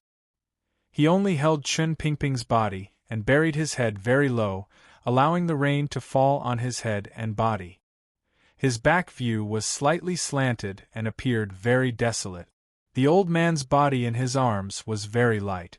Holding him in his arms was like holding a ball of wind that could disperse at any moment. Under his slightly messy hair, Fan Xian's pale face twitched slightly. Unconsciously, he stretched out his hand and grasped Chen Pingping's cold and old hand. He held it tightly, unwilling to let go again. The old man had experienced a great deal of suffering in this life. He had been disabled for half his life, and the chi and blood in his body had long been exhausted. When he was being cut by 1,000 cuts, other than pain, there was not much blood. However, the torture of so many cuts still caused the blood to pool uncontrollably. It soaked the black Overwatch Council robes Fan Xian had covered his body. It was sticky, hot, and scalding to the hand. In the autumn rain, Fan Xian gently held his thin and weak body, terrified of causing him more pain. He held his cold hand tightly, terrified that he would leave just like this. If you don't want to come back, who can make you come back? Why did you drag me to Dawny? Fan Xian said in a low and raspy voice. His dry lips had been soaked in the rain until they were white and peeling. He appeared very pitiful. Who have I worked hard for these years? Who have I not wanted you old people to be able to leave Jingdo and live a good life? I have always worked hard. You know that I know everything. Fan Xian's head lowered even more and gently leaned against the old man's wrinkled cheek.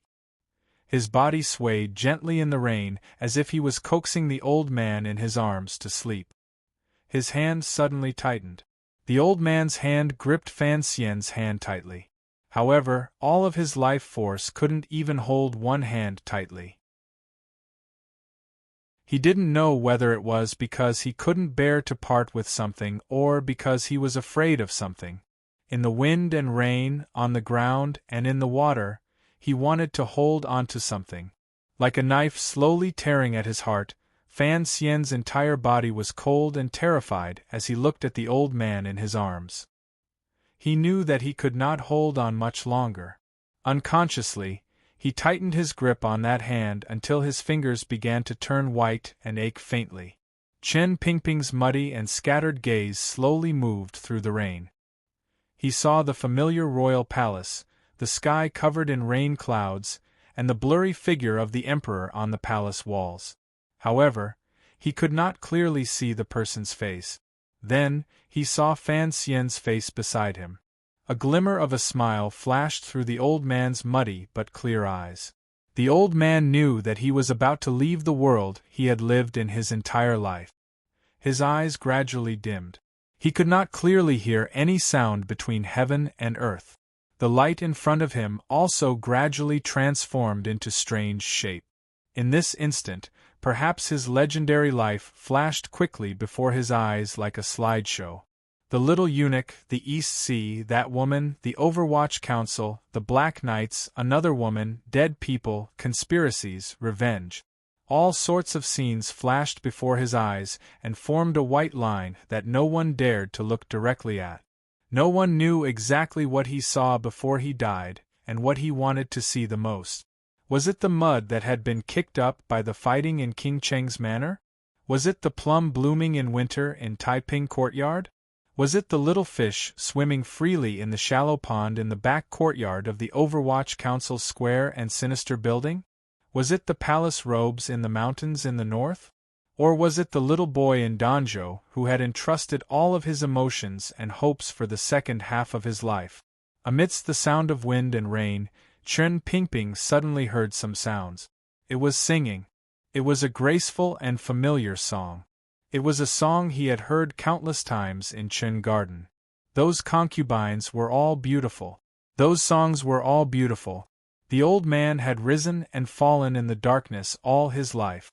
He was cold and cruel, but he had the most gentle desire to collect and love beauty. If tragedy was to destroy the beauty of the world for others to see, then Chen Pingping's life was only to destroy what he thought was ugly and filthy. He threw himself into the ugliness and filthy and then looked at all the beautiful things from a distance. If I hear the sound of rain, who will be happy? After climbing mountain after mountain, there is a happy song in the rain. Hearing the song, my mood will be happy. This was a song that the women of Chen Garden had once loved.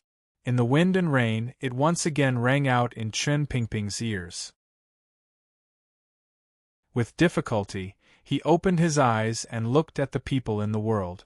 Hearing this graceful voice, his bloodless lips moved slightly.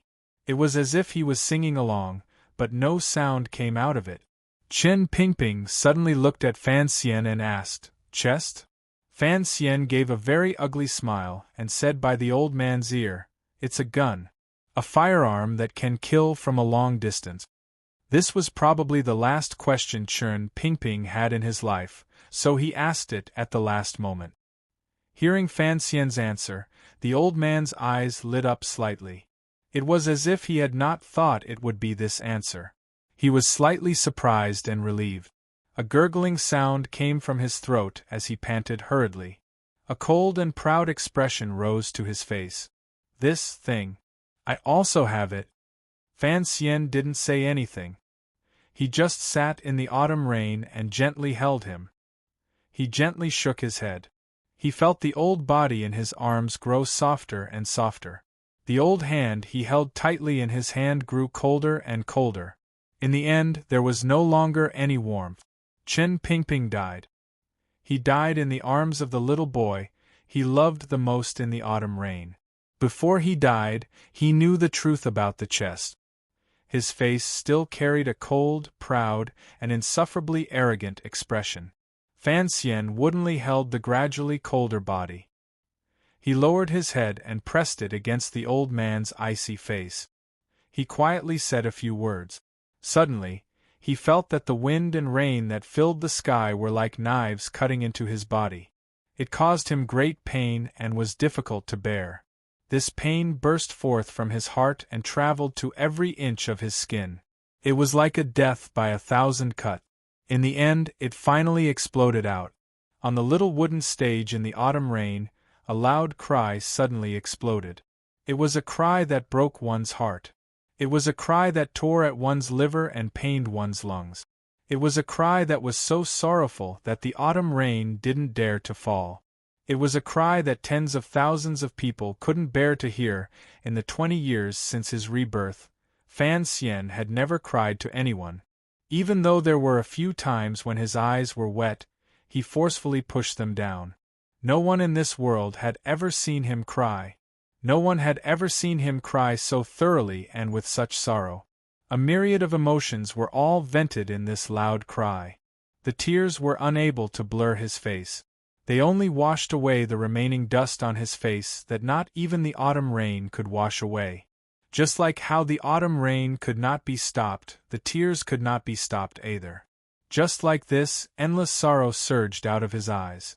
The sorrowful cry from the small wooden platform in the execution field penetrated the autumn wind and autumn rain and spread to every corner of the royal palace. It pierced into everyone's ears and caused countless people to immediately feel grief in their hearts, a chill in their hearts. When this cry landed in some people's ears, it gave rise to a powerful sense of fear. Other than this, it was a clear signal. Old Director Chen had finally died. No one knew if there were people who secretly rejoiced or let out a large breath because of this fact. However, not a single official in the wind and rain showed any emotion on their faces. Perhaps sorrow flashed through some eyes. Most of them maintained their solemnity and slight nervousness, as well as a faint sense of loss at the bottom of their hearts. One of the pillars of the Qing kingdom had snapped. The civil officials, who had been suppressed by the Overwatch Council in darkness for decades and could not catch their breath, and who were like fire and water in the court disputes, suddenly felt a chill in their hearts. The ancestor of the Overwatch Council had died just like this? They seemed to find it difficult to accept this reality for a moment. In their eyes, it seemed that this terrifying figure covered from head to toe in black fog would never die. Countless people thought of countless scenes because of Chen Pingping's death. No one dared to deny the work Chen Pingping had done for the Qing kingdom over the decades of wind and rain. In this long scroll of history, the thick black ink used to illuminate the clear was this person and the Overwatch Council he had created. Without this ink, where would this long scroll have its spirit? When Fan Xian's cry pierced through the wind and rain and reached the top of the royal palace walls high above, no one noticed that the Qing emperor, dressed in dragon robes and imposing with an imperial aura, had made a very small movement. His entire body leaned forward slightly, only the distance of 2 fingers. A moment later, the emperor valiantly straightened his back again, maintaining the distance between his emotionless face and the execution field filled with the scent of blood in the rain. No one noticed that the emperor's hands, hidden in the sleeves of his dragon robes, were slowly clenched tightly.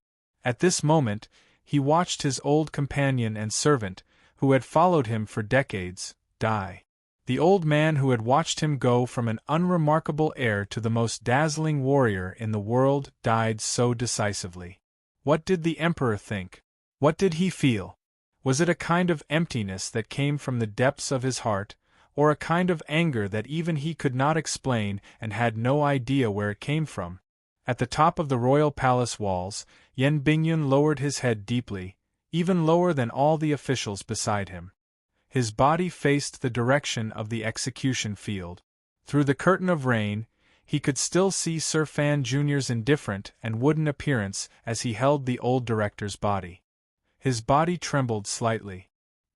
He thought of the words the old director had once said to him in the square building of the Overwatch Council. "One day, I am going to die. Fan Xian will go crazy." Yen Bingyun abruptly raised his head and took a deep breath.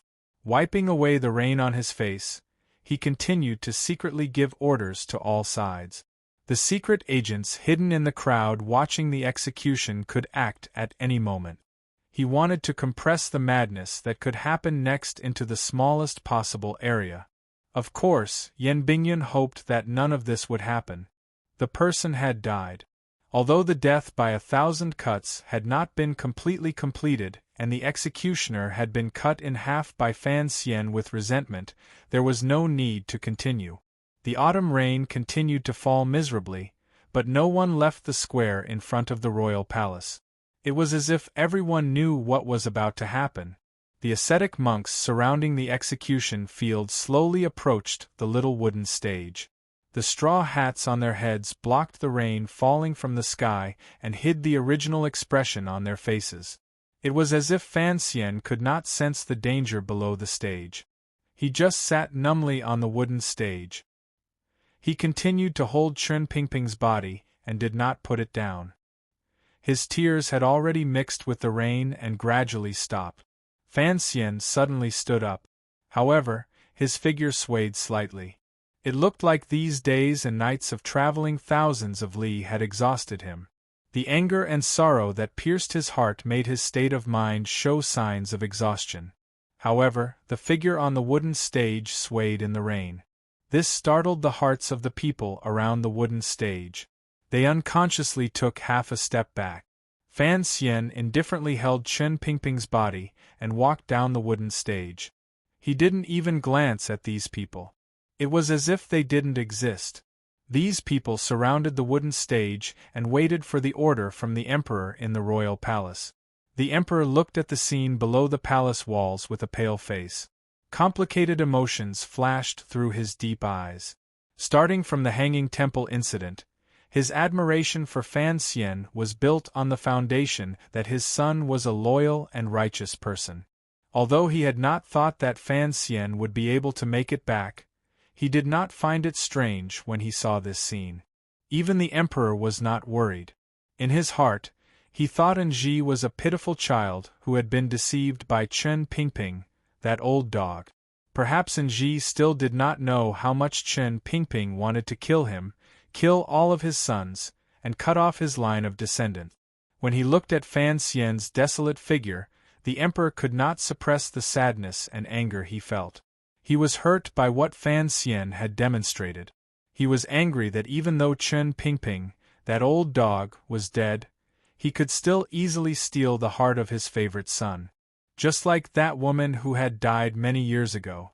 The emperor was silent for a long time.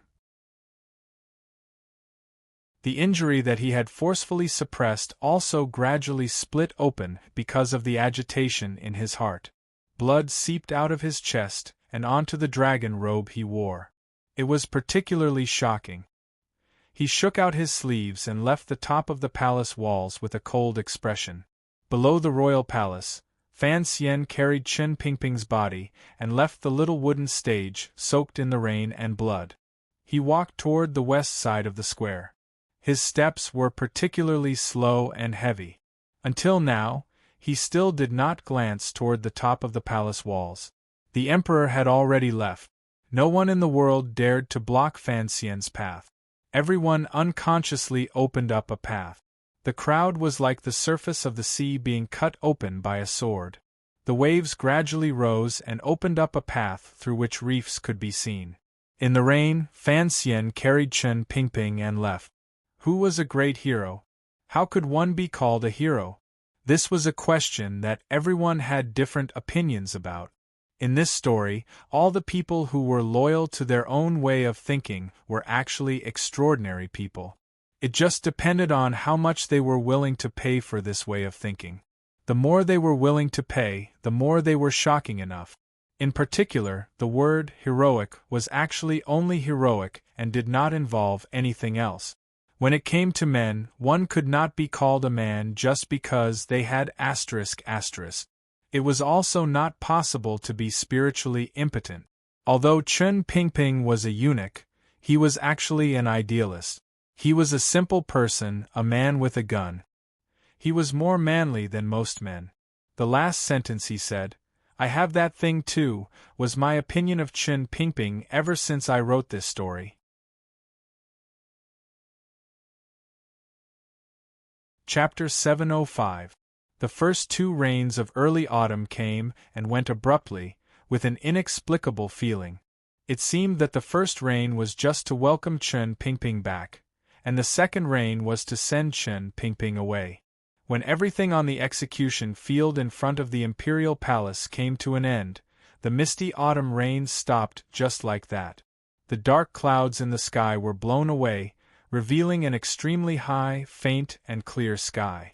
Other than the wet rain in the streets and on the black bricks, everything returned to normal. The people of Jingdo saw such a shocking scene, but no one dared to discuss anything. They silently dispersed along the various streets. The officials in front of the palace gates looked at each other. They didn't know what to do next. The emperor had already returned to the palace. The little duke carried the old director's body and left. The rainwater flowing all over the ground did not converge into one, making them very confused. After thousands of years of traveling back to Jingdo, Fan Xian and the 500 Black Knights had already broken countless Qing laws and Overwatch Council rules. Furthermore, when he had broken into Jingdo, he had casually killed so many court officials. Additionally, he had caused a disturbance on the execution field in front of the emperor. Logically speaking, this was an unforgivable crime. However, the emperor had not spoken. Who could punish Fan Xian for his crimes? Who dared to punish Fan Xian for his crimes? Who? The scholar walked down from the top of the royal palace walls. Many officials bowed to him. This scholar had maintained his silence. He looked at the faint traces of blood on the wooden stage that had been washed away by the autumn rain. His brows suddenly twitched. Turning his head back, he saw the former scholar, Shu Wu, who seemed to have aged a dozen years in an instant, leave desolately along the foot of the city walls. He did not greet these people. Who? The scholar's heart dimmed slightly. He knew he could not be controlled by such emotions. Sir, he had already entered the palace. He had to stay here and sort out his funeral. His gaze slowly swept across the faces of the officials of the 6 ministries, 3 temples, and 3 courts. Calmly, he said, "The great punishment has ended. Open the city gates. Everything will be as usual." Hearing these words, the officials in front of the royal palace involuntarily let out a big breath. They had been terrified about how to handle Sir Fan Jr.'s matter. Looking at the situation, at least for a short period of time, the emperor would be able to control his anger and not hand such a dangerous task to his officials to handle. Who? The scholar did not care about these officials' reactions. His eyes narrowed slightly. He did not see anyone from the Overwatch Council in the 6 ministries, 3 temples, and 3 courts. This was normal. The heads of the 8 bureaus of the Overwatch Council were all locked up in the prison. Sir Yen Jr. seemed to have quietly left a long time ago. It was not only the Overwatch Council that had been controlled from the inside and outside. A heavy expression flashed through the scholar's brows. He knew that there were also people in the royal palace who had been controlled, such as Lady Ning and King Jing, who had risked their lives to ask the emperor for mercy this morning. They were both under house arrest in the royal palace, and their situation was unknown. Furthermore, after Miss Fan had treated His Majesty last night, it seemed that she had not come out. Thinking of these things and the tens of thousands of Qing elite troops still stationed outside the Overwatch Council, a chill rose in the scholar's heart. He knew he had to immediately find Fan Xian and say something to this little duke, who had the power and courage to oppose the royal palace. The noon sun shone fiercely on the Lujing River outside Jingdo. The river water was clear and cold. It was only slightly warm, but no cheerful fog rose. Across the river was an elegant courtyard that stood aloof from the world. It had gray-white walls, green and yellow bamboo, and a threatening coldness. The water on the tiles had been left wet by the sun, but there was an additional sense of the summer heat of turning back time. In the stifling heat of early autumn, a black carriage sped past the bamboo sedan beside the Lujing River and stopped steadily in front of the courtyard. This courtyard had been Yi Qingmei's former residence, the place where the eldest princess had died, and where Fan Xian had once bowed to the river several times. After the Yi family incident, it had been taken into the palace treasury property by the royal family and became a courtyard.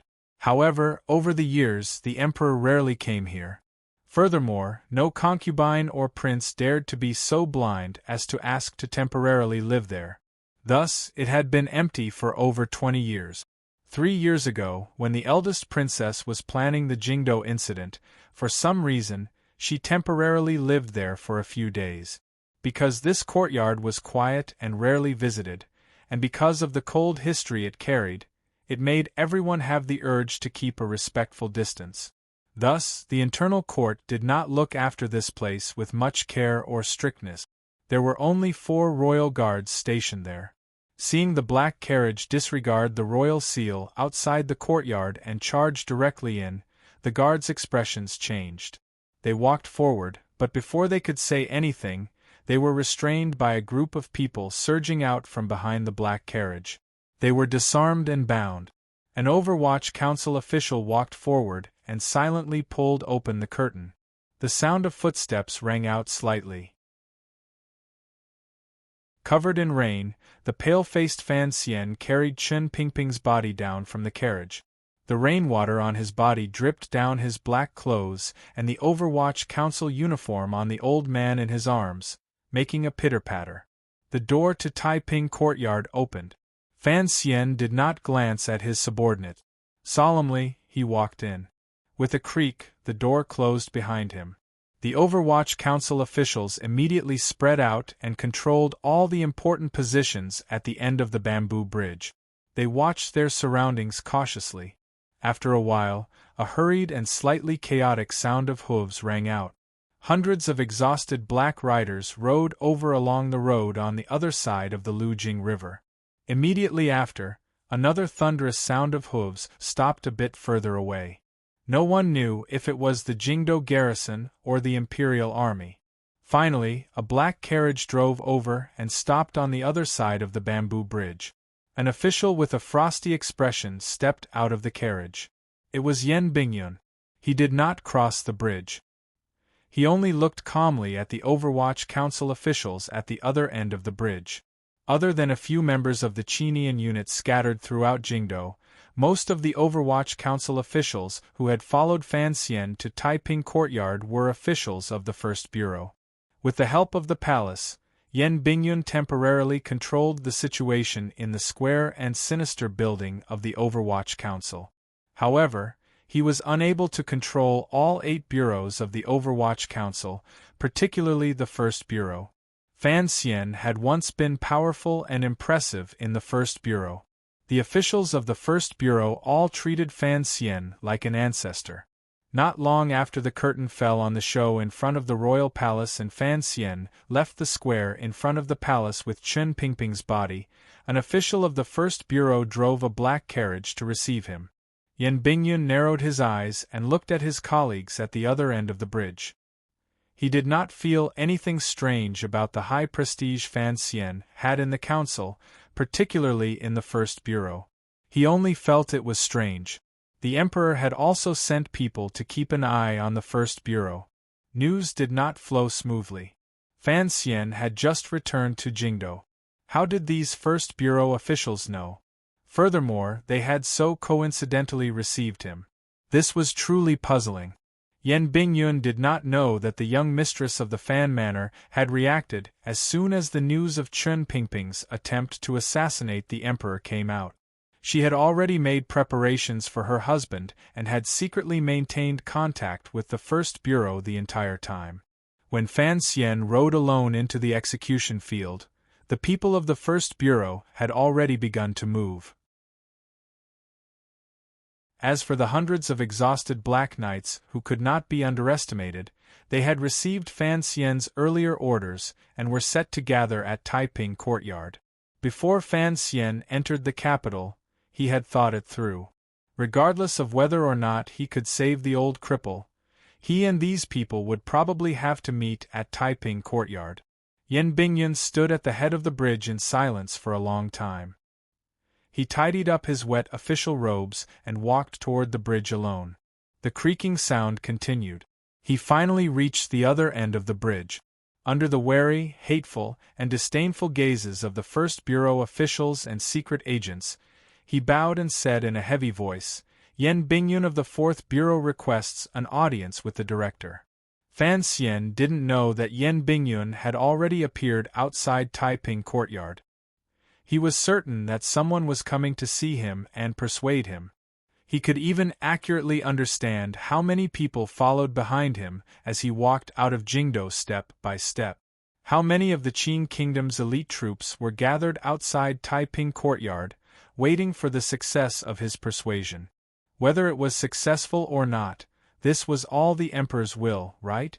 He didn't think about this and couldn't be bothered to think about it. He only felt very tired and exhausted. His body was very empty. The zhenqi that was usually as abundant as mountains and rivers seemed to have been spat out in that cry earlier. The turbid air in his chest had been spat out, and the zhenqi had also been spat out. All that was left was emptiness. Fan Xian felt that his footsteps had never been as heavy as they were today. His body had never been as weak as it was today. The old man in his arms was clearly very light, but why was he becoming heavier and heavier? So heavy that he almost couldn't hold him anymore. His slightly damp hair fell on his forehead. He carried Chen Pingping across the grass, past the flowering tree and the little lake. He came to a secluded place. There were flowers on the wall. He gently plucked a small yellow flower that was curled up and blooming. Then, he stretched out his hand and gently pressed on a corner of the flower wall. With a few creaking sounds, a hole slowly appeared on the ground. There were stone steps leading down, and it wasn't too far away. At this time, the sunlight from the sky could completely reflect on the dry stone slabs below. Presumably, it was no secret to the old people back then that there was a secret room in Taiping Courtyard. Even the young eldest princess had once found one in the courtyard. After the Yi family incident, the emperor should have come to the courtyard to investigate the whereabouts of the box. However, he did not find it. Additionally, he always had strange feelings toward the courtyard, so he never came again. For Fan Xian, this secret passage was very familiar. Many years ago, after he had opened the box, Uncle Wu Zhu had once brought him to Taiping Courtyard. Following this passage down, he had found the bullets that the fire stick needed the most. Step by step, he walked down as if he was walking into the netherworld. In reality, it was just a secret room about 30 feet off the ground. The room was clean and dry. There were no other furnishings or treasures. There were only a few chairs and a few coffins. Fan Xian placed one hand on the edge of the coffin and used a little force to lift the lid. He then carefully placed the old man's thin and weak body in his arms inside. Taking out a small porcelain pillow, he carefully placed it behind his head. Looking at the silk inside the coffin, Fan Xian tilted his head slightly and did not close it for him. Chen Pingping's eyes were tightly closed. His naked body was only covered by the Overwatch Council robes that Fan Xian had taken off. Fan Xian stood by the coffin and quietly looked at his thin cheeks and sunken eyes. He suddenly felt that this completely black clothing was more suitable than those beautiful silk. The completely black clothing was the Overwatch Council's official robes. What Fan Xian had taken off was the uniform of the director of the Overwatch Council. In Fan Xian's opinion, Chen Pingping's life was difficult to say. Presumably, he would like to die as the director of the Overwatch Council. Fan Xian stood quietly by the coffin and looked at the sleeping Chen Pingping. He thought of how on the execution field earlier, in the autumn rain, this old man seemed to have gradually fallen asleep in his arms. Before he fell asleep, he held his hand tightly. He shouldn't be afraid, right? Looking at the old and pale face, Fan Xian suddenly thought of many things. When he was very young, this old man, who liked to put a wool blanket on his knees, had teacher Fei Jie teach him so that he could learn the ability to protect himself in this dangerous world. From a young age, he had familiarized himself with all of the rules and structure of the Overwatch Council. Probably from the day he was born, the old man had already decided that he was going to leave the Overwatch Council, which he viewed as his most precious treasure to him. Fan Xian thought of the first time he saw Chen Pingping. It was in that dark room in the Overwatch Council. It was clearly the first time the two of them had met, but when he looked at the old cripple in the wheelchair, it was like seeing an elder he hadn't seen for a long time. A natural closeness wrapped around the two of them. That day, Fan Xian had lowered his head and gently hugged the thin and weak Chen Pingping. He pressed his face against it, just as he had hugged and pressed his face against it today. Watching the fish by the shallow pond, discussing the world, gently playing with the flowers, and dancing in the two wheelchairs in Chen Garden were probably things that could never appear again, right? He couldn't think about it anymore. Fan Xian closed his eyes tightly and immediately opened them. Lowering his body, he picked up the cowering little yellow flower in his hand and gently pinched it into the white hair at Chen Pingping's temples. After a long silence, Fan Xian didn't say anything more. He closed the lid of the coffin and picked up the large nails he had prepared at the side. Aiming them at the edge of the coffin lid, he channeled his qi into his palms and brought them down. A series of muffled thuds rang out. Fan Xian silently brought his palms down one by one and hammered all of the large nails down. He nailed the entire coffin firmly and shut the old man in another world, a world he would never be able to touch again. After doing all this, Fan Xian looked at the black coffin in a daze. This was only a temporary solution. There would come a day when Fan Xian would send the old man back to his hometown or a place no one knew about. He would not let him stay forever near this dark Jingdo. Although this was Taiping Courtyard and presumably Chen Pingping liked to live here, it was still too close to Jingdo and the royal palace. Fan Xian's body swayed slightly. He felt a boundless tiredness and exhaustion begin to surge into his heart. He sat down on the tall wooden chair beside him. Placing his legs on the side of the chair, he buried his head deeply between his knees. His hands hung weakly by his side. The cut on his right palm from the nail began to bleed. The blood dripped onto the ground. Fan Xian sat with his head buried. He didn't know how long he sat. The rainwater that had accumulated on the lawn of Taiping Courtyard above his head began to flow down the stone steps, wetting layer by layer and cooling layer by layer. The sunlight slowly moved in the sky. The light in the dark underground room also flickered between bright and dark. No one knew whether it was the angle of the light or the thickness of the clouds that caused all of this. A sliver of sound traveled into Fan Xian's ears. He slowly raised his head from between his knees and walked down the chair. Glancing at the silent and dark coffin again, he walked up the wet stone steps. After a strange sound, the secret door above the stone room was tightly shut. No more sunlight or running water could seep in. The place returned to peace and darkness. Fan Xian walked along the grassy path beside the lake toward the door of Taiping Courtyard. When he was not far from the wooden door, he heard the low voice of a subordinate reporting. A complicated expression flashed across Fan Xian's cold face. He quietly said something, and then sat down on a broken tree in the courtyard. The wooden door opened. Yan Bingyun walked in and stood in front of Fan Xian with his head lowered. He didn't speak for a long time. Perhaps he didn't know how to start. Starting from the day the palace began to move, you should have been involved from beginning to end. I don't want to miss out on any details.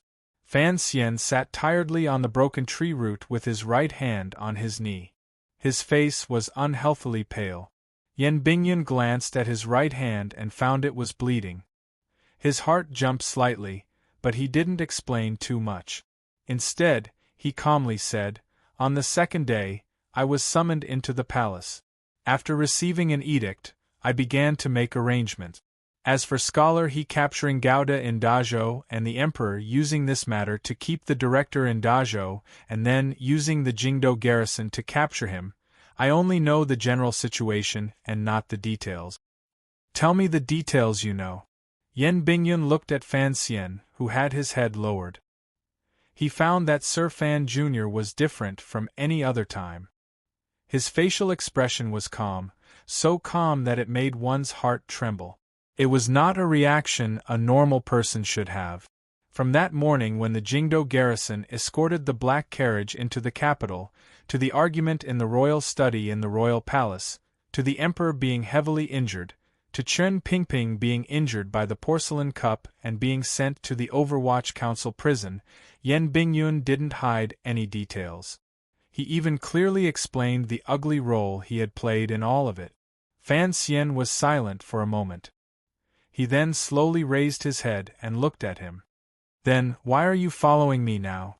Do you want to drag that old cripple back and cut him a few more times? Or do you want him to die without a burial?"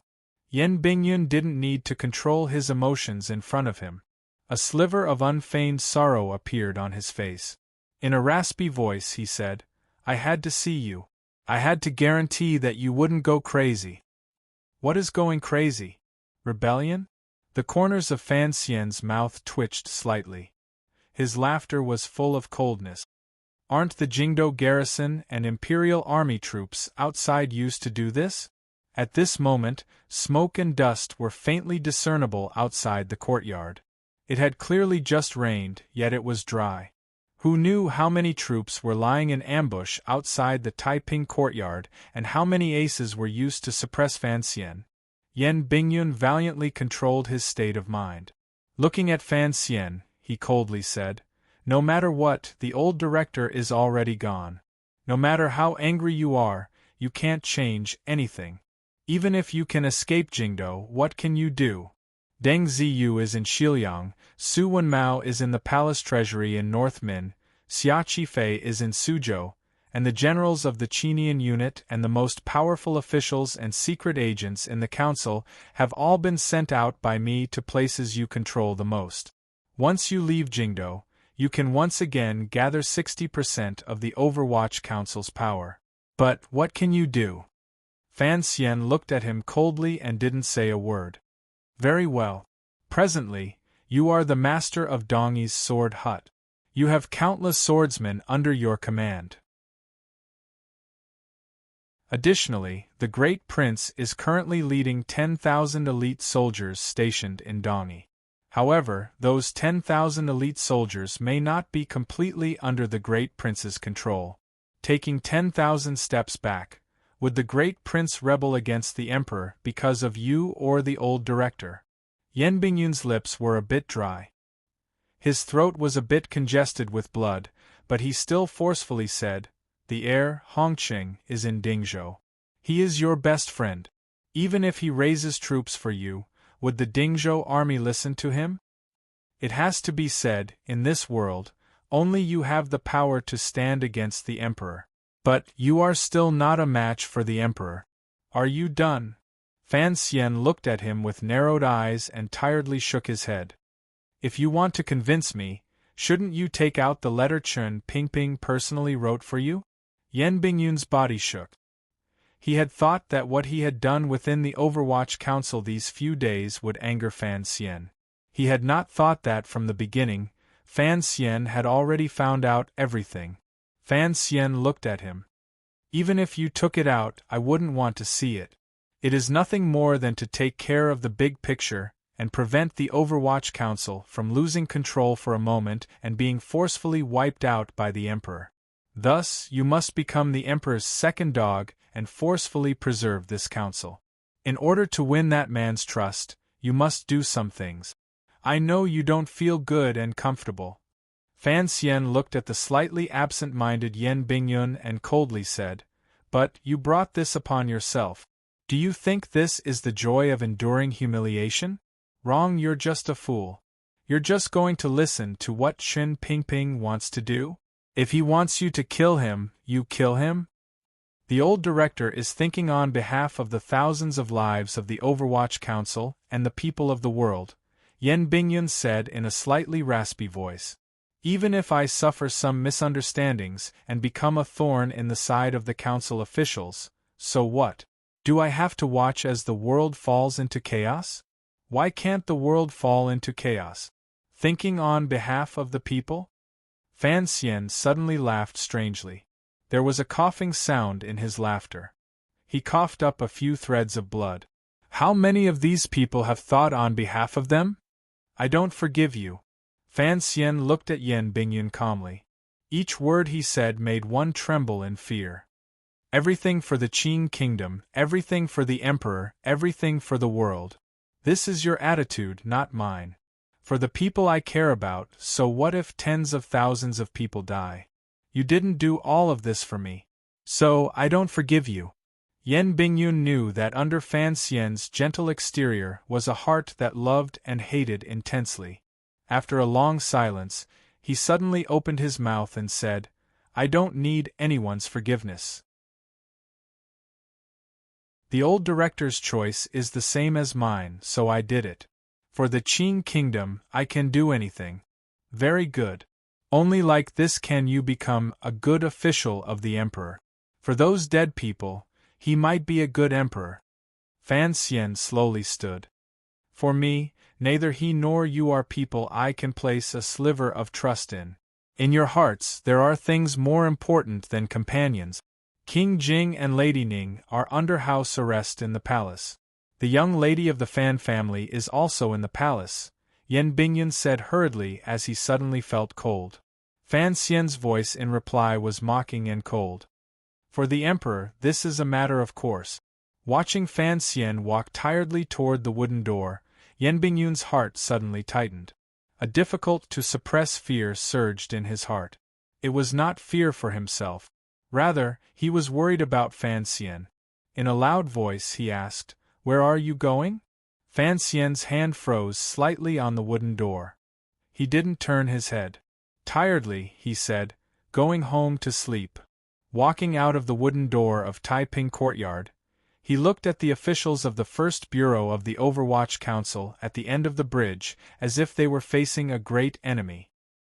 He looked at the hundreds of travel-worn Black Knights on the other side of the bridge, who were forcefully suppressing their exhaustion and barely forming a defensive formation. Fan Xian sighed in his heart. On the other side of the bridge, at the other end of the green and yellow autumn forest, were the troops the Emperor had used to suppress him. How could the subordinates he had hurriedly brought back to the capital stand against them? The bright sun dazzled his eyes. Only now did he realize that exhaustion and sorrow could harm humans to such an extent. His steps were weak as he walked across the bamboo bridge. He gently gave a few orders to the subordinates who were still fighting to the death to follow him in such a tense moment. The deputy commander of the Black Knights and the officials of the First Bureau were silent for a long time. They knew that the little duke was thinking about their lives. Without another word, they knelt on one knee on the ground. No one knew whether they were kneeling to the young director in front of them or the old director buried in Taiping courtyard. After they knelt, the hundreds of people mixed together and retreated west along the beautiful and quiet Liushi River. Yan Bingyun, who had followed silently behind Fan Xian the entire time, glanced at those people with a complicated gaze. He followed him across the bridge and onto the road. He then saw the thousands of fully armored riders spread across the fields on the other side of the road. These riders were lined up densely, and their power was astonishing. Fan Xian looked expressionlessly at these powerful martial forces. With his hands behind his back, he slowly walked over. Under countless wary gazes, he walked in front of the commander. In a raspy voice, he said, "Have the scouts and ambushing soldiers withdraw. I want not a single one of my people hurt." Yizhong narrowed his eyes slightly. A cold light flashed through them. "I've caught a cold. It's been 2 days. I can't take it much longer. I've taken large amounts of medicine, but my entire body is still sore. My head is dizzy, and I feel very uncomfortable." There are a lot of good things missing in the book review section because the leader has also been sick recently. I really feel sorry for the friends who worked so hard to write reviews. If you have a long review, please send it to my email, xfsdz@hotmail.com. Also, thank you to the brothers in Shuemu who cast their illegitimate children. It's been a long time since I've gone diving. Yesterday, my thoughts jumped and I went to take a look. In the end, I saw the votes for idealism and rations. You like it, I'm very grateful.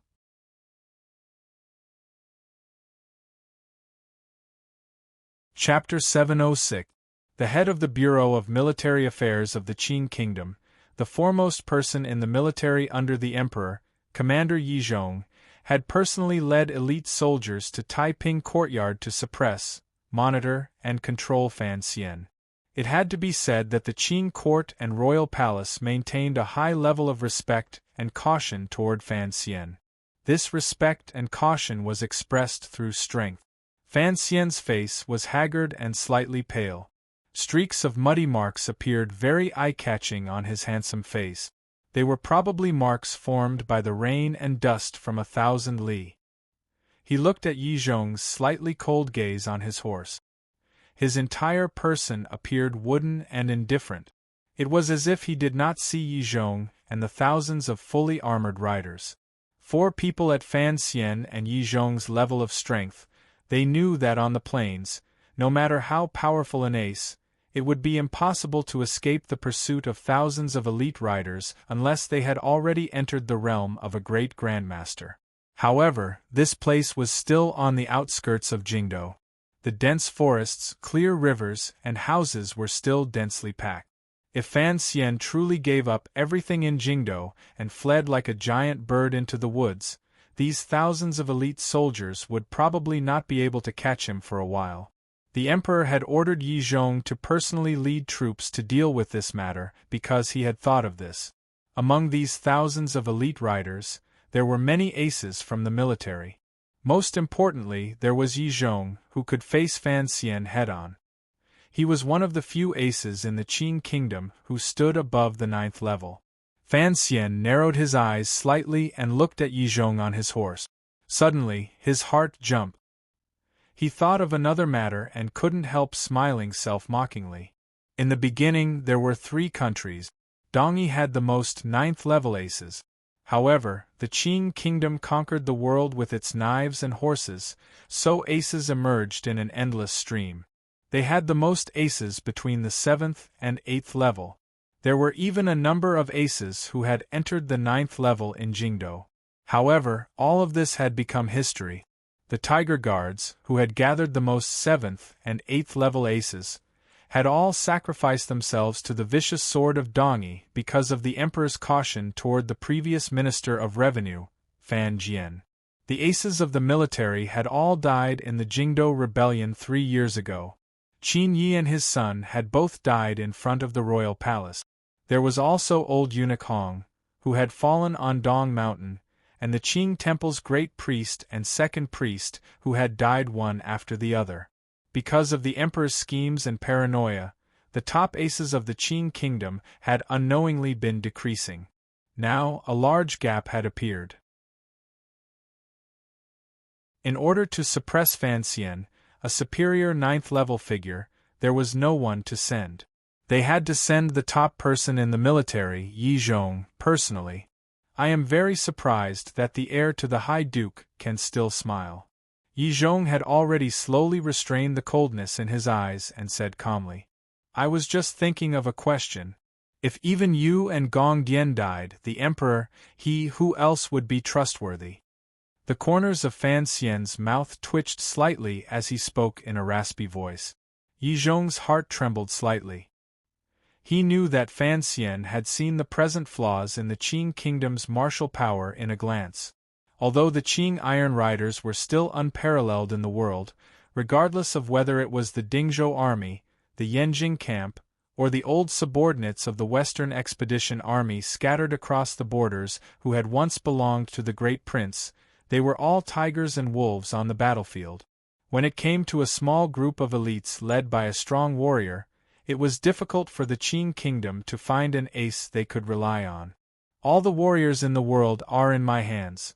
Fan Xian looked at Yi Zhong and slowly said. I don't care about the edict the emperor gave you earlier. I only know that if you don't immediately pull back the scouts and riders you send out, there will be many scenes you don't want to see. All the warriors in the world are in my hands. How arrogant were these words! All the land under heaven belonged to the king. All the officials under heaven belonged to the king. As the most powerful emperor in the world, the Qing emperor should have the loyalty of most of the powerful warriors in the world. However, the situation had changed.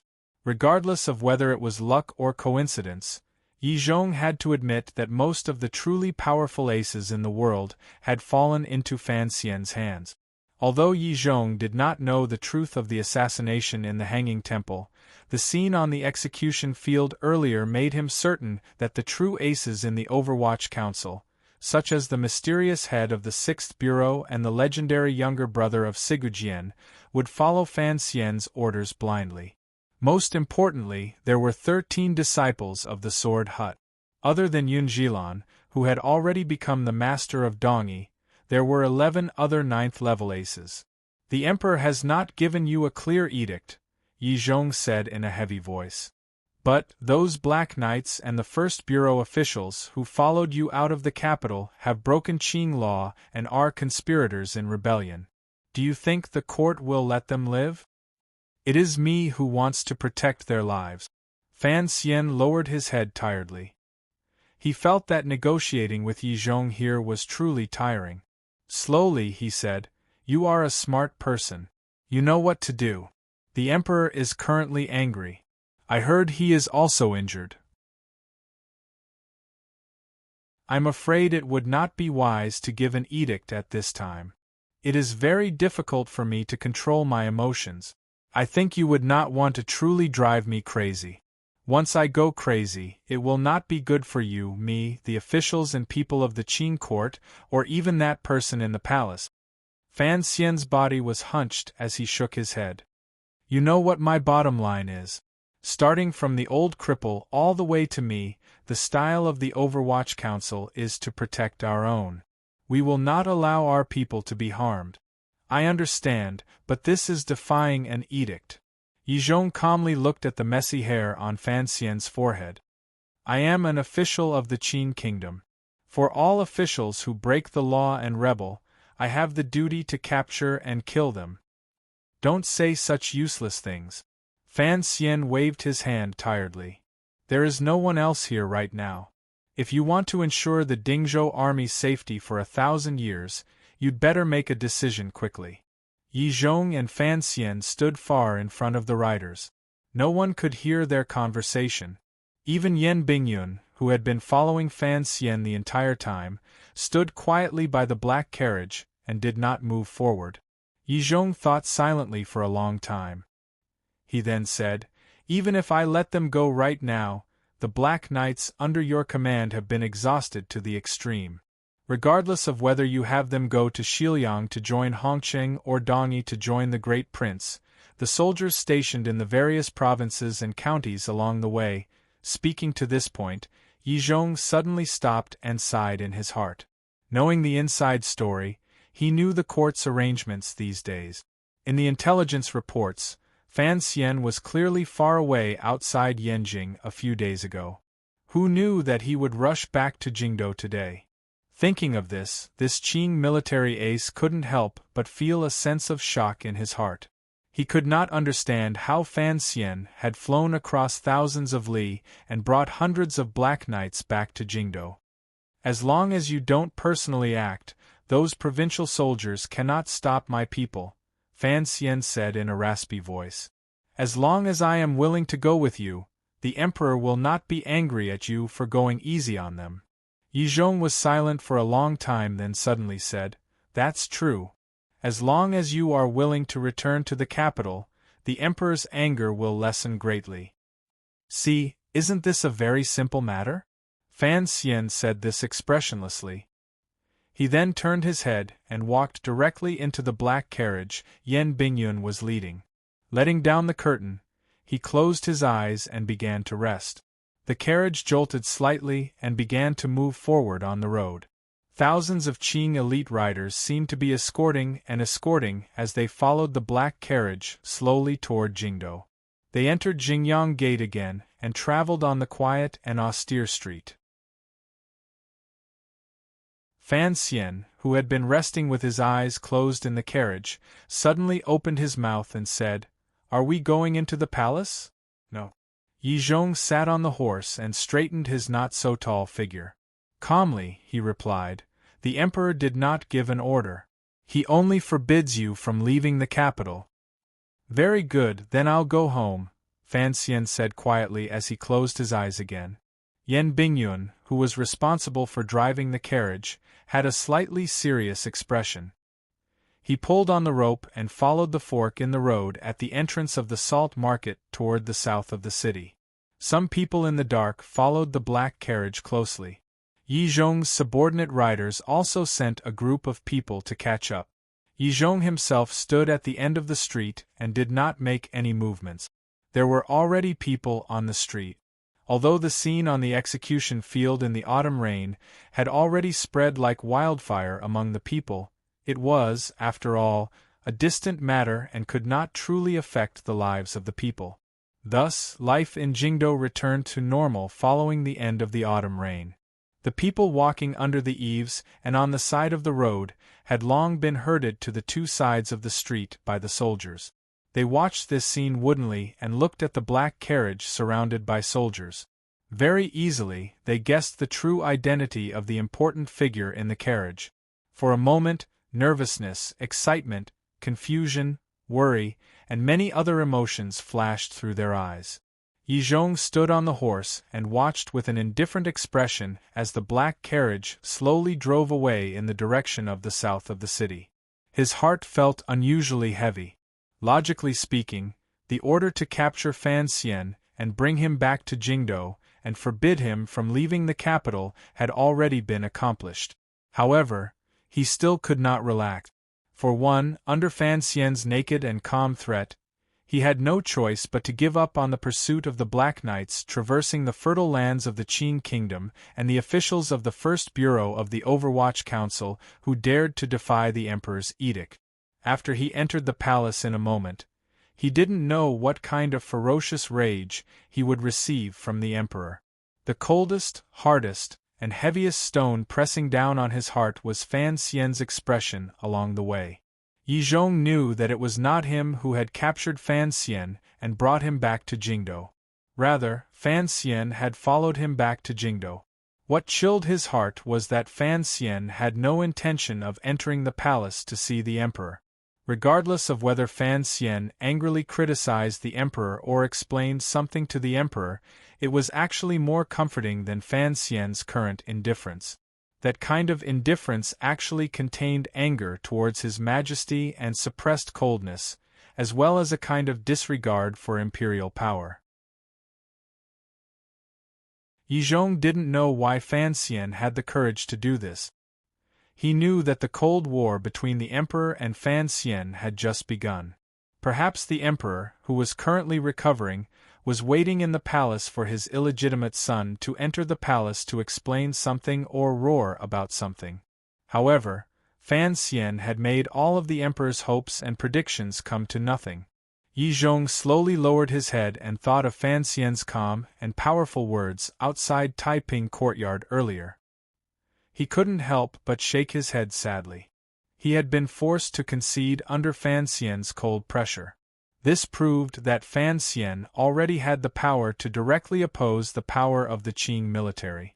Without a doubt, such power added many variables to the relationship between the Emperor and Fan Xian. Yizhong could even guess what the Emperor and Fan Xian were thinking. The Emperor would never voluntarily issue an edict for Fan Xian to enter the palace. He would wait for Fan Xian to enter the palace, and Fan Xian would never voluntarily enter the palace. He would wait for the man on the throne to speak first. This was the so-called contest of attitude, intentions, and willpower. The foundation of this contest lay in the difference in power between the two sides. More importantly, it lay in the powerful and icy hearts of both sides. Who would beat first? Yizhong took a deep breath. The expression on his face recovered its solemn calmness. Squeezing his horse, he prepared to enter the palace to report.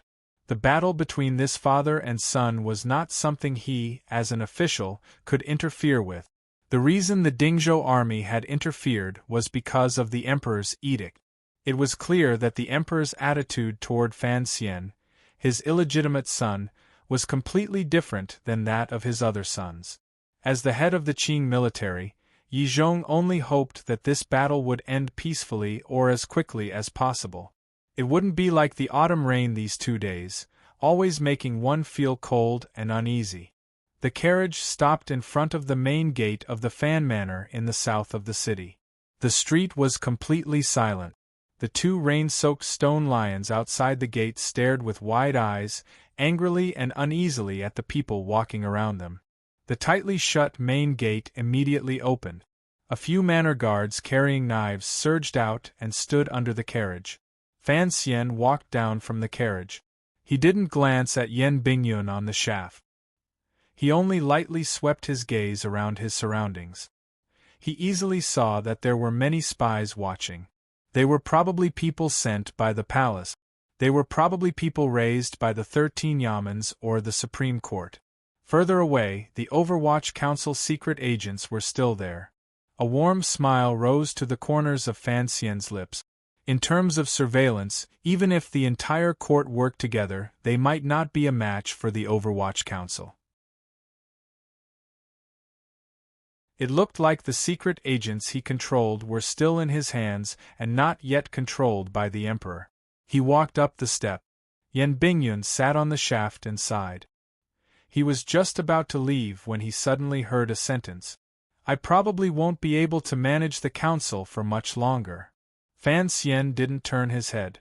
One of his arms was supported by a wife. Tiredly and with a glimmer of self-mockery, he said, "Originally, I didn't manage it for too long. However, I hope you won't make the mistakes you've made in the past. The reason the Overwatch Council is so united is not because of clear rewards and punishments. Rather, it is because we protect our own. Probably many people have already been imprisoned. In the future, it will be impossible for these old fellows to continue staying in their positions in the 8 bureaus." His back slowly straightened. "If they've been taken, then they've been taken. But you have to ensure that they can live. If even they die, no matter how much you protect this stupid council, it will be meaningless. Do you understand?" Yan Bingyun was silent for a moment. He then nodded, not caring whether or not Fan Xian could see it. Fan Xian sighed. With the support of his wife, he stepped into the Fan Manor's high doorstep. The moment he entered the Fan Manor, a familiar aura hit him in the face. It wrapped around Fan Xian's tired body and made him feel sleepy. This was probably the so-called power of home. However, Fan Xian forced himself to stand straight and walked on the stone path. He even left his wife's support. There were hidden weapons buried all around the manor. There were also guards walking solemnly. Everything was orderly and filled with a sense of sternness. This was the tradition of the Fan Manor. No matter how turbulent the outside world was, there would never be too many holes on the inside. During the Jingdo Rebellion 3 years ago, the Fan Manor had made ample preparations. Now, the Fan Manor had also made preparations. This tradition was a rule set by his father while he was still alive. No matter how chaotic Jingdo became, to drag the Fan Manor down would require at least a forceful attack by hundreds of soldiers. Fan Xian looked at all of this with satisfaction. He knew that Wan had made ample preparations. Thus, he had to maintain his valiance and let the people of the Fan Manor, who saw him as their backbone, know that their young master had not fallen yet. Walking past the flower bed and into the back garden, he saw the gentlewoman at the door to the flower hall. Fan Xian gazed at her and forced a smile. "I'm back." A mist gradually rose in Lin Wan-er's eyes, but she forcefully suppressed it. She had also just returned from the palace. Taking a few steps forward, she grabbed Fan Xian's icy hand and smiled sweetly. "It's good that you're back. Sleep first. You probably haven't slept for a few days." "I haven't slept for 6 days. I didn't think I would be able to make it." Fan Xian's heart ached a little. He forced a smile and placed the weight of his body on his wife's shoulder. Walking toward the bedroom, he said in a warm voice, "These 2 days must have been hard on you." "Not hard at all." Lin Wan-er helped him into the bedroom. She found that there were some bloodstains on his palm. Her heart dimmed slightly, but she didn't say anything. She only had him sit down by the bed. Then, she ordered the servants to quickly bring hot water and help him wash his face. She also placed the copper basin used to wash his feet at his feet. Lin Wan-er sat on a little stool and helped him take off his shoes and socks. Only then did she realize that the many days of hard running, although he was riding a horse, had already made Fan Xian's feet and shoes seem to be connected. Particularly, the soles of his feet that were stepping on the stirrups had a deep, bloody mark. Lin Wan-er's heart ached. She carefully placed Fan Xian's feet into the basin of hot water. Fan Xian sighed. She didn't know whether it was because he was too comfortable or too sad. The outside of the courtyard is filled with people. There's no way to go in. Lin Wan-er lowered her head and gently rubbed his feet as she spoke quietly. The courtyard in this sentence referred to the square and sinister building of the Overwatch Council. When I left the capital earlier, some daring people from the First Bureau followed me out of the city. Fan Xian looked at the top of his wife's head and smiled warmly. "I know it was you who told them. I've already arranged for them to leave. Don't worry. As for the courtyard, at least for now, the Emperor will not allow me to contact them." Lin Wan-er's hand froze slightly. She was worried about Fan Xian, but she was also thinking about whether or not she should say that matter. A moment later, she lowered her head and said in a trembling voice, "Sister went into the palace yesterday to tend to the Emperor's wounds. She still hasn't come back." "That's normal." Fan Xian had long heard this news from Yan Bingyun's mouth.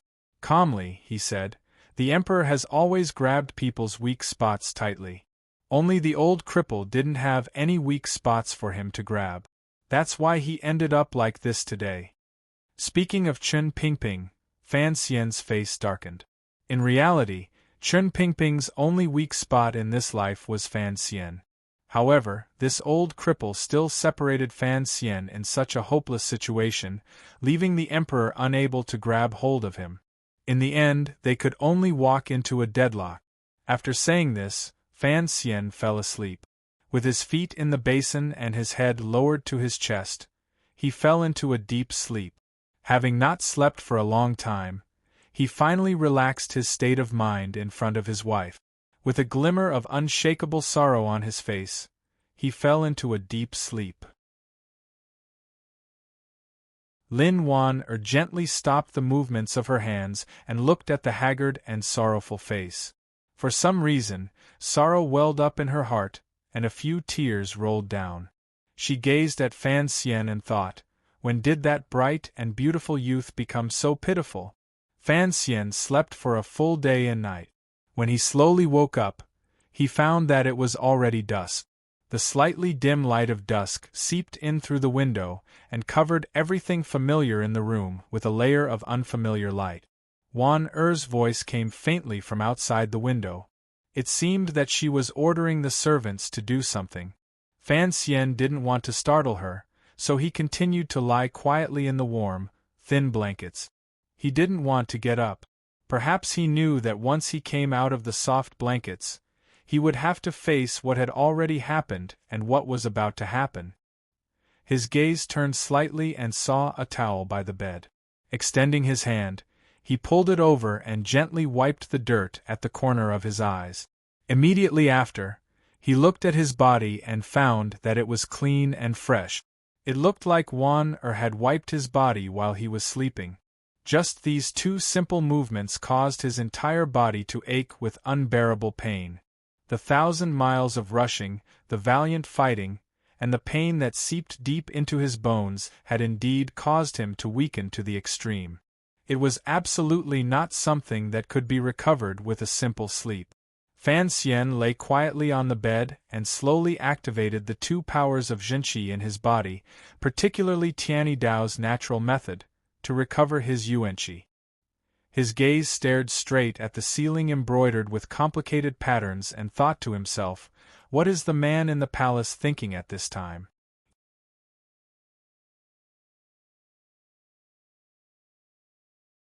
Chapter 707. The vast expanse of white was very clean. The world was covered in melted snow. No one knew how deep it was. The snowy plains stretched straight to the horizon. No one knew how wide it was. At the other end of the horizon, a tall snowy peak abruptly rose, piercing straight into the clouds like a treasured sword thrust into the sky. This snowy mountain was very tall. It made one sigh in admiration and fear, not daring to get close. Fan Xian lowered his head and found that his bare feet were stepping in the snow. Strangely, he did not feel any icy pain. He could only clearly feel the touch of each snowflake. He felt strange. Narrowing his eyes, he looked toward the tall mountain in front of the snowy plains. His eyes were pierced by the light reflected off the ice and snow on the mountain walls. The world was very bright. It was like there were 9 suns above the snowy clouds. Fan Xian didn't know how long he had walked in this snowy plain. 5 days? 6 days? He had not slept, but the sky had not darkened. It was as if there was no difference between day and night in this ghastly place. The last time I came, it was always night. Later, the heavens opened their eyes and it became day. A voice rang out beside Fan Xian's ear. He turned his head to look and saw a face he hadn't seen in a long time. The old face carried an unhealthy flush. It was obvious that it was a side effect of taking ephedra pills. Fan Xian tilted his head and looked strangely at Xiaoan, thinking, didn't you die? How could you appear in front of me and speak so clearly?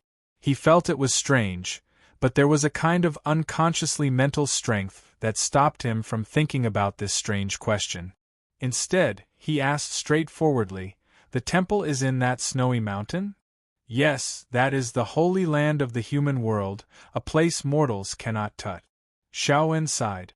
Then, his face became countless specks of light and fragments that landed on the snowy ground and could not be found again. Fan Xian crouched down and used his red hands to dig around in the snow. It was as if he wanted to grab the already dead Xiaoan back and continue to ask questions. After digging for a while, the snow pit grew deeper and deeper, but he couldn't find a trace. Instead, beside the gradually deepening snow pit, he saw a shadow. A hemp-clothed man wearing a straw hat was sitting beside the snow pit. His eyes were as clear as the ocean as he quietly watched the snowy mountain. Where did your shoes go? Where are my shoes? Fan Xian jumped out of the snow pit and glanced at his bare and red feet. He then glanced at the similarly bare feet of the hemp-clothed man wearing the straw hat.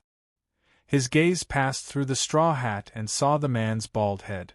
With a smile, he said, "I know you are Ku-he. Back then, you also came to the temple. You and Shao-an have both eaten human flesh." Sitting on the snowy ground, Ku-he smiled and said, "The temple is not holy. It is just an abandoned temple. But everyone in the world knows that you have boundless respect for the temple. You once knelt on the bluestone steps in front of the temple for several months before you received the ultimate skill. But you know that's not the case." Ku-he turned his head and looked calmly at Fan Xian.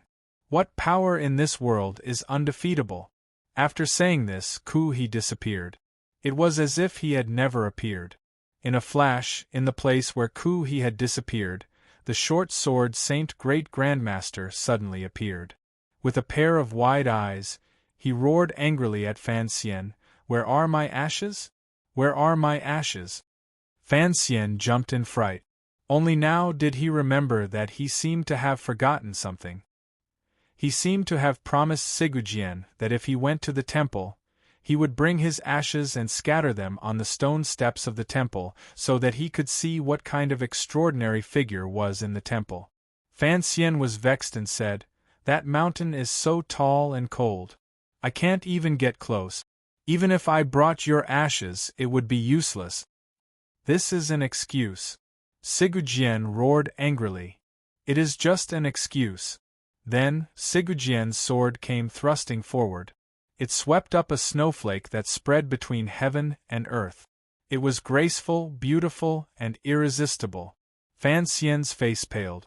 Using all the strength in his body, his bare feet desperately stepped on the soft snowy plains as he charged toward the snowy mountain in front of him that was so tall it seemed impossible to conquer.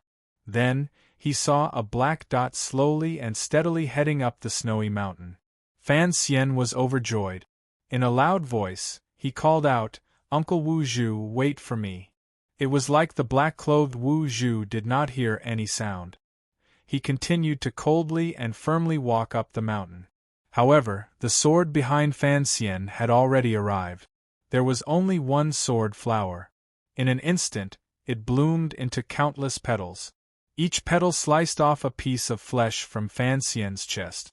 The boundless and endless pain made Fan Xian cry out wretchedly. He fell to the ground. The blood from his body flowed onto the snowy ground and was immediately frozen into a deep red flower of blood.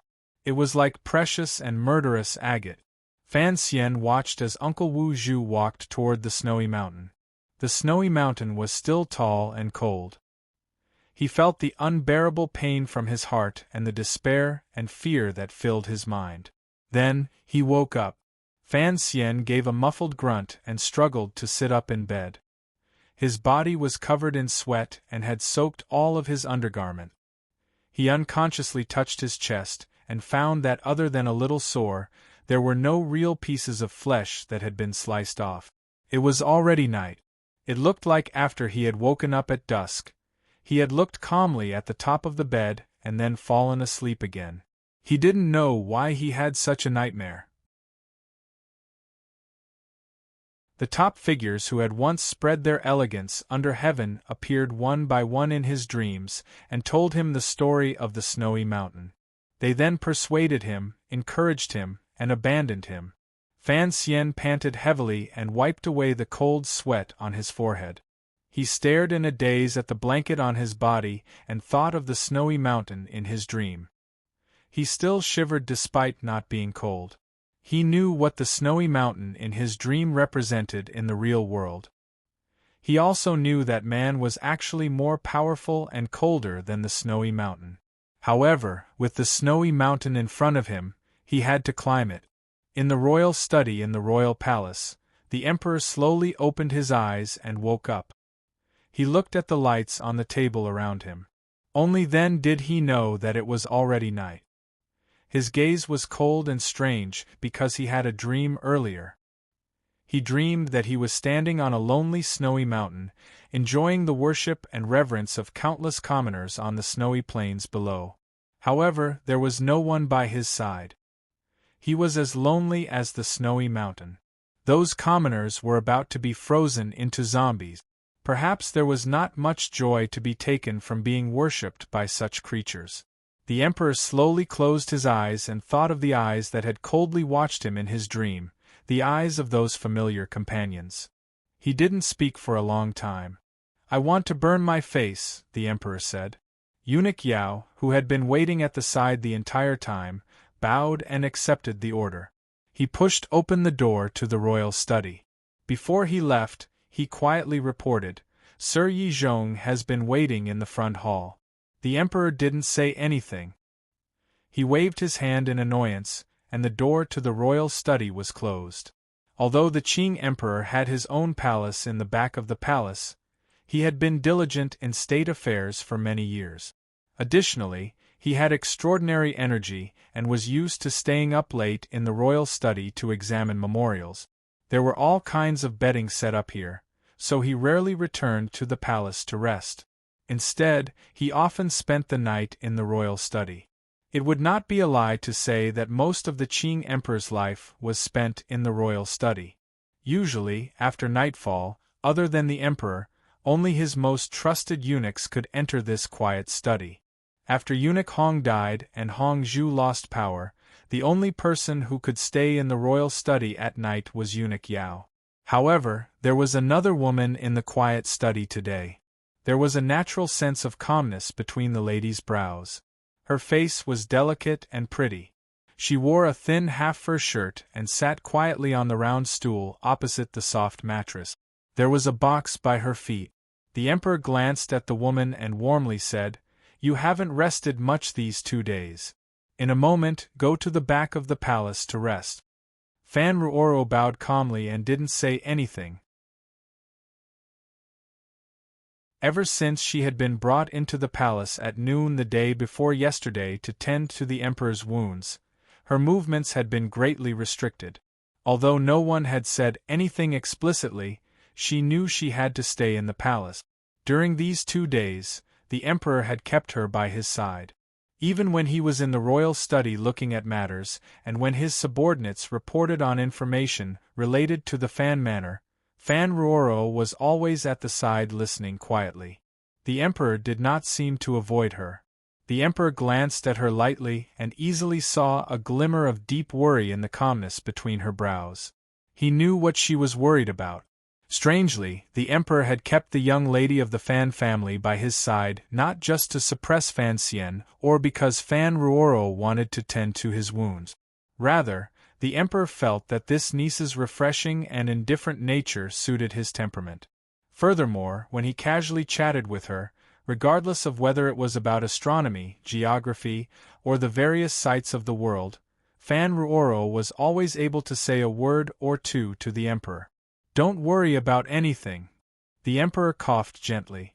Although Fan Ruoro had miraculous hands and had already taken out most of the metal shards and steel balls in his body, the destructive power of Chun Pingping's wheelchair had been too great.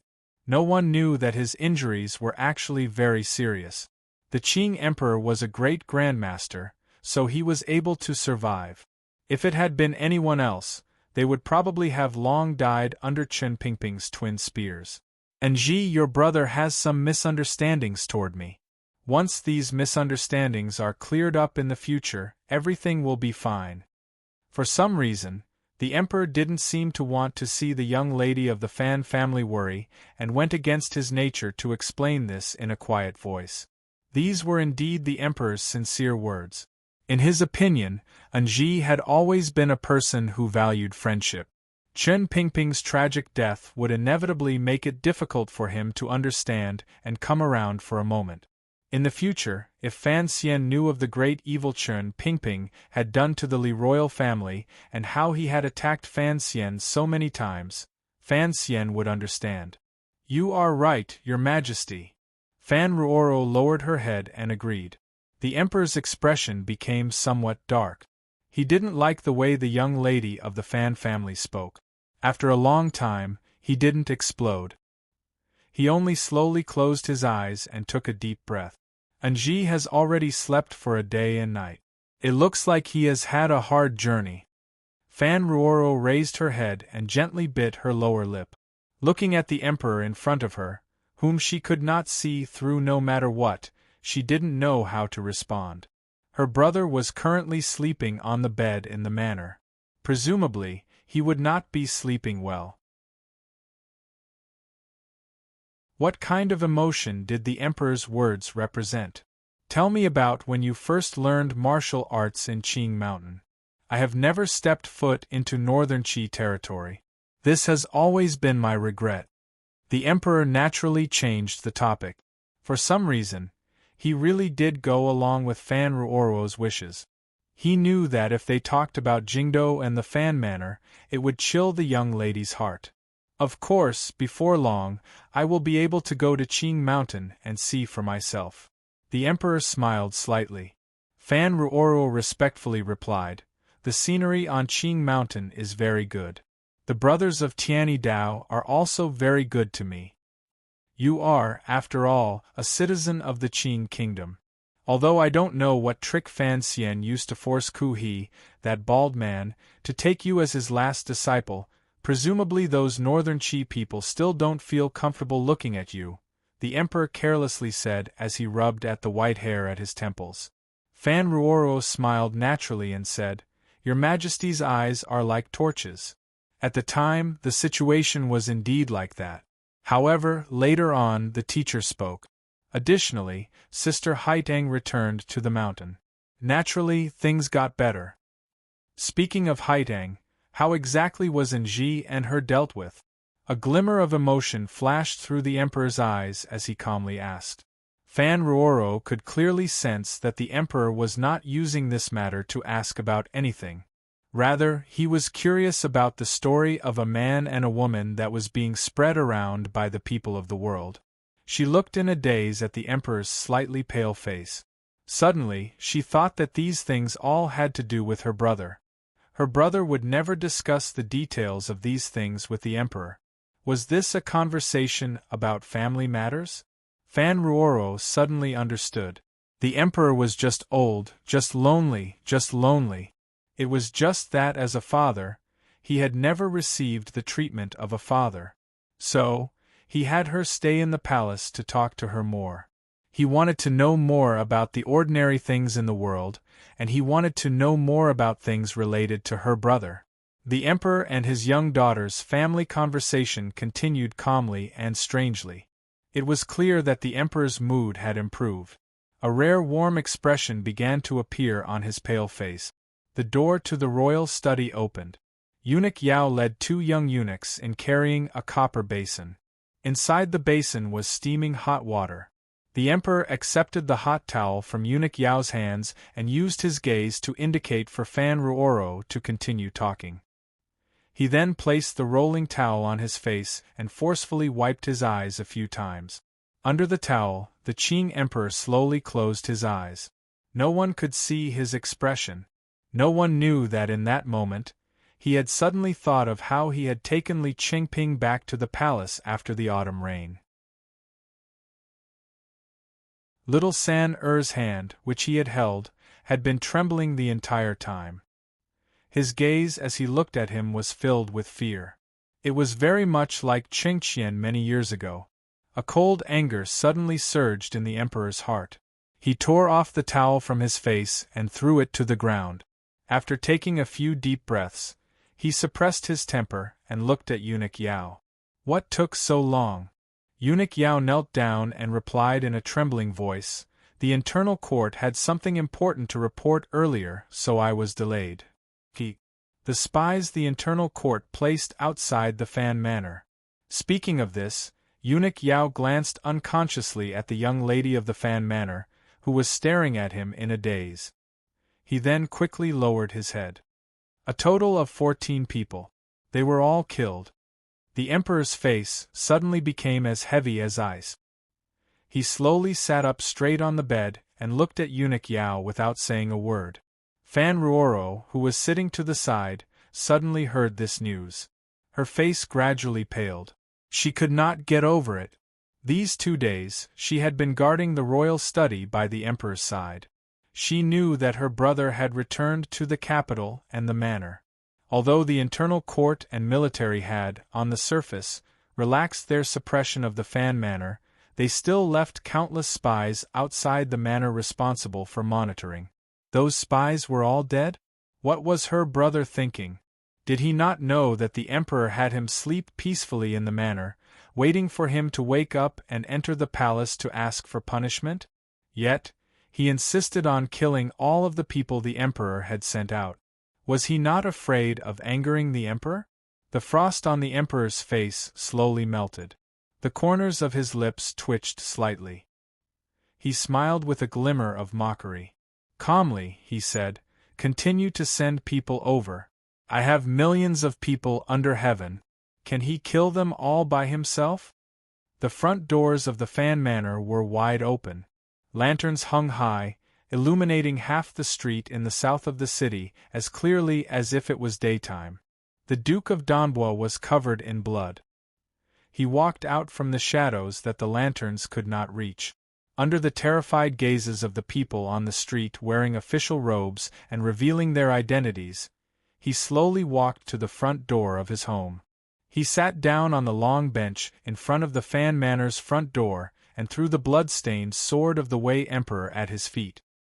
He extended his hand and rubbed it a few times in the basin of hot water a servant brought over. The clear water in the basin immediately turned into blood.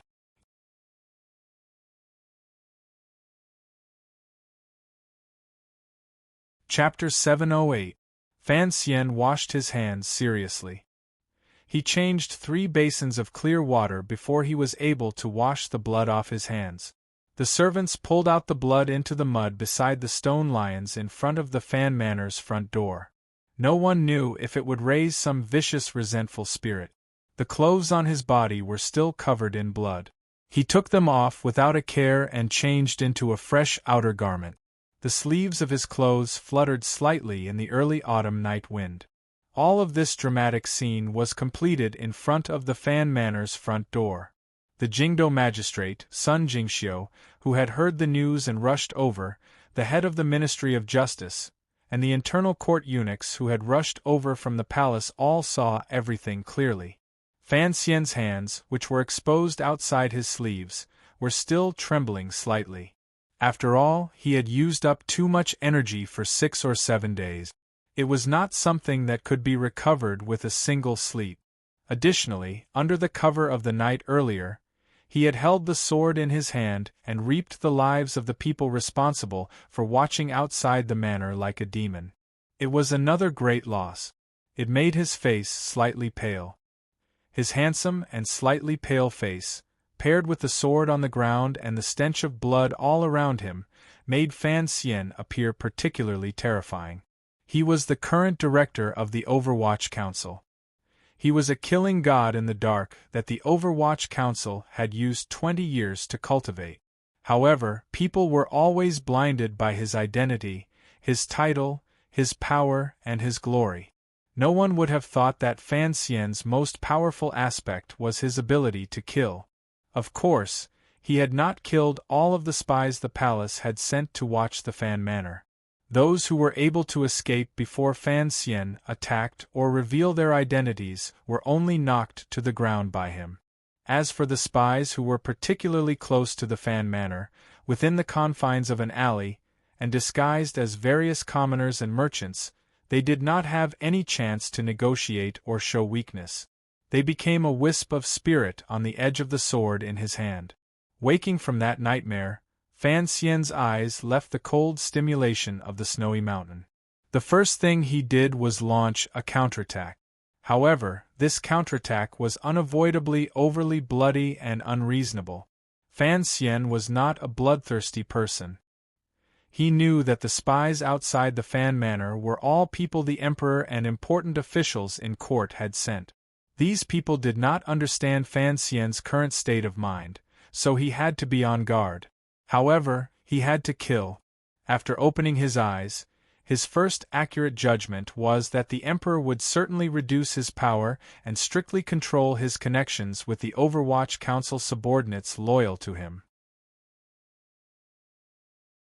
Although Yen Bingyun, with the help of the royal palace and the suppression of military power, controlled that square and sinister building in name, everyone knew that after Chen Pingping's tragic death in front of the royal palace, this sinister courtyard only had one master left, Fan Xian. As long as Fan Xian was able to re-establish countless ties with the Overwatch Council, then even the Emperor would not be able to stop Fan Xian from successfully gathering the power of the Overwatch Council. At least in the short term, the Emperor would not allow Fan Xian to have the Overwatch Council's help again. Yi Zhong had led troops to invite Fan Xian back to the capital and had planted so many spies outside the manor. It was clear that the Emperor wanted to temporarily put Fan Xian under house arrest in the manor. Fan Xian could not give the Emperor time to gradually make arrangements. Once Fan Xian lost contact with the Overwatch Council for too long, the court would gradually break down the internal composition of the Overwatch Council and invite out the officials loyal to Chen Pingping and Fan Xian one by one. Then, they would desperately mix in sand, just like how the Imperial Censorate had mixed sand into the Overwatch Council 2 years ago. Before the Overwatch Council left his control, Fan Xian had to take the initiative, layer by layer, and prepare to have the power that belonged to him return to the darkness and calm, waiting for the time he needed them again. All of this was based on Fan Xian having to contact them, the most loyal Qinian unit. The spies outside the Fan Manor had to die. Fan Xian would not take the risk of carrying out such a dangerous task while someone was following him. Under the suppression of the Emperor's authority, the only way to make the surveillance outside the Fan Manor show a gap was the terror of blood and death. Other than this, there was no other way. Earlier, when a crow from the First Bureau had risked his life to deliver the news into the Fan Manor, it made Fan Xian's heart freeze and his hand that held the sword. For Overwatch Council officials had already been hanged in the prison. They were not the heads of the 8 bureaus. It looked like Yen Bingyun was still desperately trying to preserve the Overwatch Council's power. However, he was still unable to protect those 2 officials. Those 4 officials were the ones who had tried to forcefully take action and save the old director when Chen Pingping had been sent to the Overwatch Council's prison. The Emperor would certainly not allow officials who dared to go against his will to exist, so they died cleanly. For Fan Xian, this was a dangerous signal. It was a dangerous signal that the Emperor was beginning to purge the Overwatch Council. Thus, he also took action. He did not use any insignificant power or any subordinates he could use. He only personally stepped over the high threshold of the Fan Manor. Pulling out the cold longsword behind him, he walked through the night and killed 14 people. Lanterns hung high in front of the Fan Manor door. Torches gathered in the long streets in the south of the city, illuminating it as if it were daytime. A few officials looked at the bloody bodies being carried out from the street. They looked at each other and felt a chill in their hearts. Their faces were deathly pale. They didn't know what to say. They had always known that Sir Fan Jr. was a powerful figure who did not act according to common sense. However, they still did not understand why Sir Fan Jr. would risk the Emperor's anger and the danger of being captured and imprisoned to kill so many people in front of so many people. The officials all knew that the corpses piled up in the carriages were all capable spies sent by the palace and their own yamens. Their target was the little Duke of Fan Manor. No wonder he was so angry. Was the follow-up to his anger such a brutal killing? From the internal court to the Overwatch Council to the Ministry of Justice, all of the departments and yamens in the Qin court were probably used to sending out spies to find out the information they needed. The first 2 terrifying existences were even more so. No one knew how many spies they had planted in the manors of the various nobles and officials in Jingdo. The Overwatch Council was an old hand at doing this. It was rumored that the First Bureau had already reached the level of planting spies in the manors of every official in the capital above the 6th level. The matter of spies was not a secret in the officialdom of Jingdo. The officials were all used to this. Even if one day, due to some strange matter, they discovered that there were spies from the palace or the Overwatch Council in their manners, they could only foolishly pretend they didn't know. If they couldn't pretend anymore, they could only treat them well. Then, they would verbally remind them and politely escort them out of the manors and back to their yamens. The officials knew that these spies represented the emperor's eyes and the might of the court. They had never thought that an official would be like Sir Fan Jr. and coldly and arrogantly kill all of these spies. The deputy assistant minister of the Ministry of Justice glanced at the embarrassed Sun Jingxiu and said in a low voice, "Sir Sun, you have to ask the little duke what happened today." Killing people on the street was already a violation of the death penalty in the Qing law. Even though Fan Xian was of high status, and had entered the range of the 8 deliberations and could be exempted from the death penalty, it was still difficult to forgive him. Furthermore, the people he had killed were all secretly officials of the court. However, Fan Xian washed his blood-stained hands in the firelight and changed into blood-stained clothes in front of all the officials. His expression was cold and calm. Who dared to go forward and capture him? Among the officials, only the Jingdo magistrate, Sun Jingxiu, was in charge of this matter. Everyone knew that the Sun Manor had a close relationship with the little duke. A few months ago, the little duke had fought with Scholar He of the Hall of Governmental Affairs for the sake of Sun Jingxiu's future. He had fought until Scholar He's face was covered in dirt. Thus, the gazes of all the officials landed on Sun Jingxiu's face. Sun Jingxiu's heart was bitter. He knew what his colleagues were afraid of.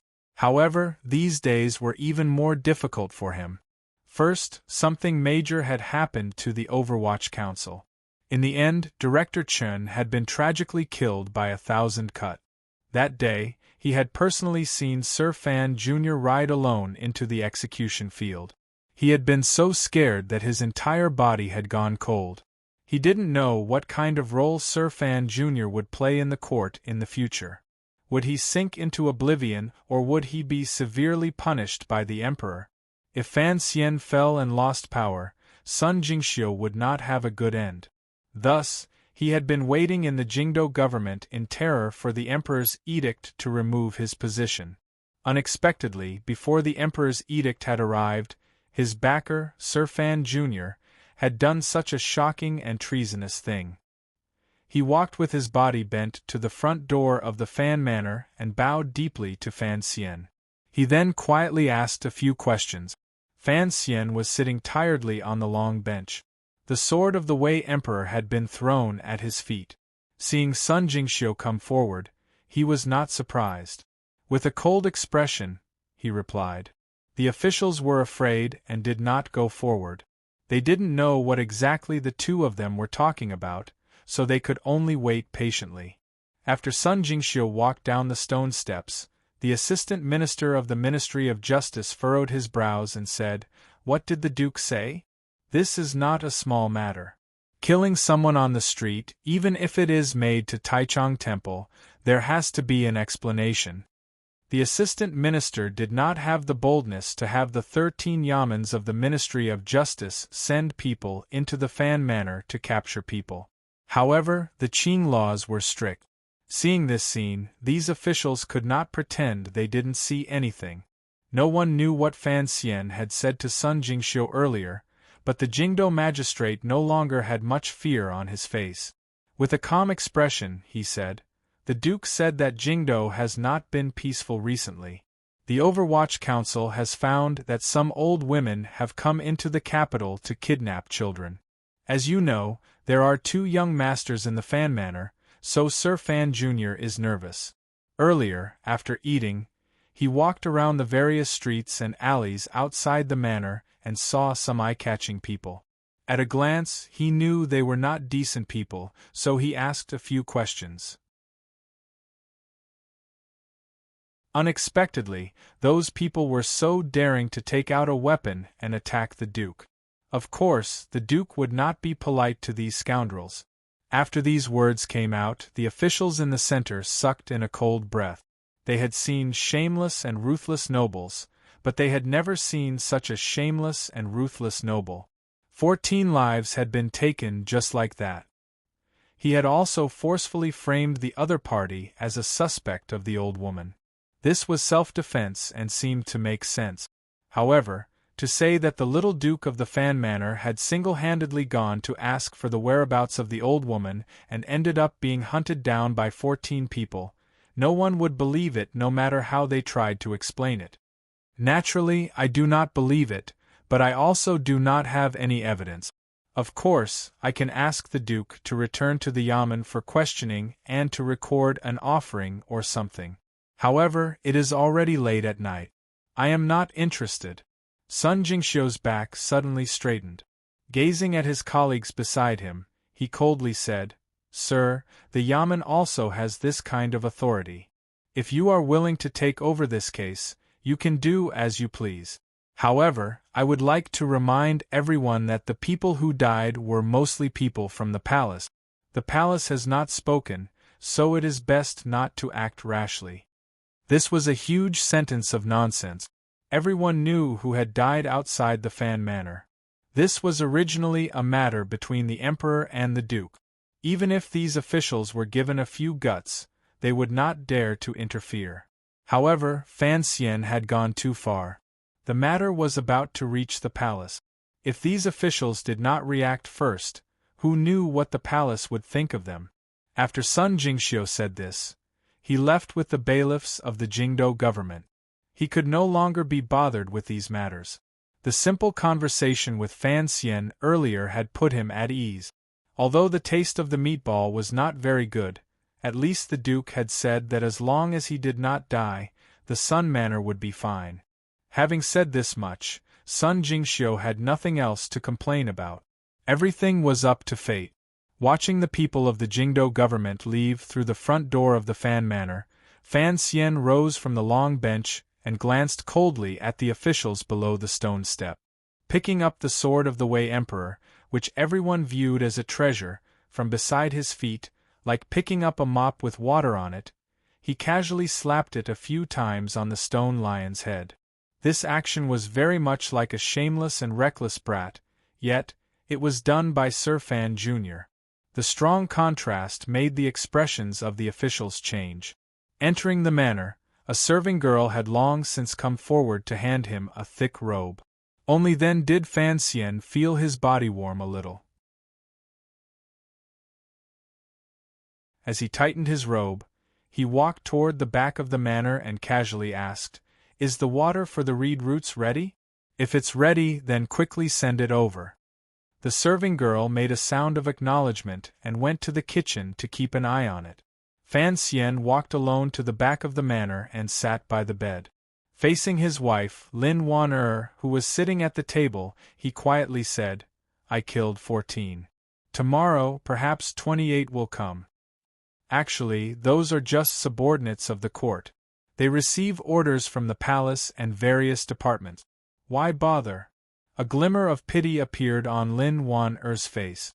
"Besides, even if you are unhappy and want to avenge the 2 Overwatch Council subordinates who died in prison, there is no need to vent your anger on those people. You don't understand. The Emperor wants to keep me under house arrest in this manner. He knows that unless he personally leaves the palace to keep an eye on me, even if Yi Zhong comes, it would be impossible to cut off my contact with the outside world." Fan Xian wiped away the cold sweat on his forehead. He felt that his body was still weak. In a raspy voice he said, "The Emperor has to attend to many affairs every day. How could he personally keep an eye on me? Thus, he can only cast a large net outside our manor. I have to rip apart this net. Otherwise, I will become a frog in a pot of warm water. When I die, I won't even know how I died." A chilling coldness rose between Fan Xian's brows. "But, you also said that you killed 14 people today. Tomorrow, there could be 28. The Emperor is the master of Qin Kingdom. All the officials and people under heaven are tools in his hand. No matter what, it is impossible to kill them all." Lin Wan looked at him with a worried expression. "Killing too many will naturally cause people to be afraid," Fan Xian said with his head slightly lowered. Although imperial power is deeply rooted in the hearts of the people and cannot be resisted, the fear of death will presumably cause the spies and officials pulling the net to unconsciously reveal some openings. Hearing these words, the worry on Lin Wan-er's face did not fade. Her watery eyes were filled with concern and unease toward Fan Xian. In a quiet voice, she said, "If the Emperor wants to subdue you, there are many other ways." Fan Xian's hands rested on either side of his body. He lowered his head and thought for a moment. He then faintly said, "By keeping my sister in the palace, he is forcing me to not leave the capital. If he wants to subdue me, he must lock me up in the royal palace by his side. I don't think the Emperor will take this risk." Speaking of this, he raised his head and looked at his wife's worried face. Warmly, he said, "Shunning and Liangzi have already left the city. You've done very well in this matter. Otherwise, as parents, we would not be able to do as we please in the capital. Cici and the others should have already reached the manor, but I think there will certainly be news from the palace." Lin Wan sighed and walked to his side. Gently, she leaned her head on his shoulder. "I don't care what you want to do. You have to think, my sister is still in the palace, and the two little ones haven't gone far. That's why I need to get in touch with my people." Fan Xian tenderly and gently stroked his wife's slightly thin face. "Cici is usually unremarkable, but she is actually a very assertive person who can endure hardship. Ting Zijing is experienced in handling matters. Presumably, he won't let the palace catch the tail. If I can get in touch with the people in the Qinian unit, I will have a way to send them back to Danzhou. As for my sister still in the palace, she should be fine." Fan Xian's voice suddenly became cold. "I am directly challenging the Emperor's authority because I want to see just how far he wants to go. Are you really not afraid that Uncle the Emperor will punish you severely?" Lin Wan sat up straight and looked at him worriedly. She knew very well how cold-blooded and heartless the relative sitting on the throne was. Once he discovered that Fan Xian was no longer the illegitimate child he could control, what kind of response would he make? Lin Wan always thought that Fan Xian's present actions appeared overly aggressive and risky. Any of the Emperor's actions have nothing to do with family or feelings. They only have to do with profit, Fan Xian said with his eyes closed. Fan Xian closed his eyes and said, "If we acknowledge this benchmark, we can try to analyze it. Perhaps the Emperor will be angry, but he will not force me into a desperate situation. Regardless of whether it is the children I plan to send to Danzhou, Ruoro in the palace, or you." Fan Xian opened his eyes and looked at his wife. Slowly he said, "These are all my bottom lines. If the Emperor breaks this bottom line, then he can only force us to completely turn against him early." Lin Wan looked at him with some confusion. Fan Xian said, "I never underestimate any of my enemies, but I also never underestimate myself. Regardless of whether the Emperor forces me to rebel or kills me, it will only bring him, the Qin court, consequences that he will find difficult to bear and a chaotic situation that will be difficult to clean up. If I die, what will happen to Dongyi? Will Sigujian's disciples and grand disciples still abide by that unwritten agreement? Although the court has mixed in the 10,000 elite soldiers in the great prince's hands, the movements of the imperial army 3 years ago have already shown our brother's ability to control troops. He can completely control this powerful army in a short amount of time. If Chun Pingping dies, and I die as well, brother will certainly not listen to me. Even if he doesn't lead the army back to Jingdou, he will at least stay in Dongyi and watch coldly over father in Jingdou. It would be best if the Emperor doesn't use Aunt Ning to threaten him. From your description, after the incident in the royal study, Aunt Ning already has the will to die.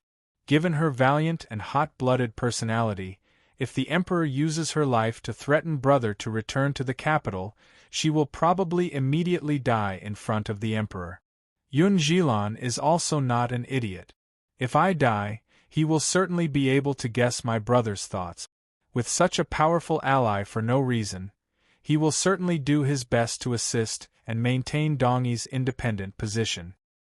If I die, what kind of reaction will Hongqing, who is still in Dingzhou, have? If I die, what kind of upheaval will happen to Jiangnan that I have managed for 5 years? Even if Xia Qifei betrays me, I still have enough ways to throw all of Jiangnan into chaos. Not to mention the Overwatch Council. Presently, the Overwatch Council is maintaining its silence. One reason is the army outside the council. The more important reason is that all of the officials are watching me in secret. They want to know what I want to do. If I also die, the Overwatch Council will fall apart. Look, if the Emperor truly forces me to rebel or directly kills me on the spot, it will bring so much upheaval. A strange smile rose to the corners of Fan Xian's lips. Faintly, he said, "How could he bear to? How could he dare?" In reality, Fan Xian still had a lot of bargaining chips hidden behind his back that he had not spoken of. There was no need.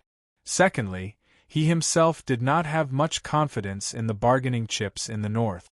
However, up to this point, the last 4 words he coldly spoke were just that, resolute and full of confidence. Inheriting his mother's legacy, the care of countless elders, the Emperor's favor and trust over these years, and the support of those strange old creatures, whether openly or secretly, Fan Xian finally lived up to everyone's expectations and became the only major figure in this world who could face the powerful Emperor of the Qin Kingdom and not have to retreat. Perhaps no one noticed this usually. Once people focused their gazes here, they would be shocked to discover that the storms in the Qin Kingdom and the world these years had created such an abnormal existence as Fan Xian. "I think you still underestimate the Emperor," Lin Wan'er said quietly after a long silence. Lin Wan'er was silent for a long time.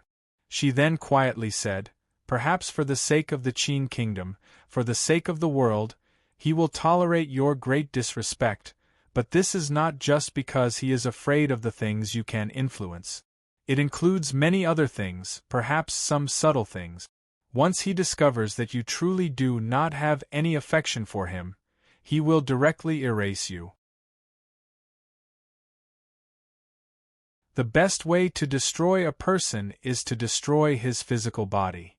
Lin Wan'er looked at Fan Xian in a daze. "Do you think that if the Emperor could bear to kill you, he would care about Dongyi returning and rebelling? Would he care about Li Hongqing's little power in Dingzhou? Would he care about how much hunger and pain the people of Jiangnan will suffer? If he could bear to kill you, how could he care about anything else in the world?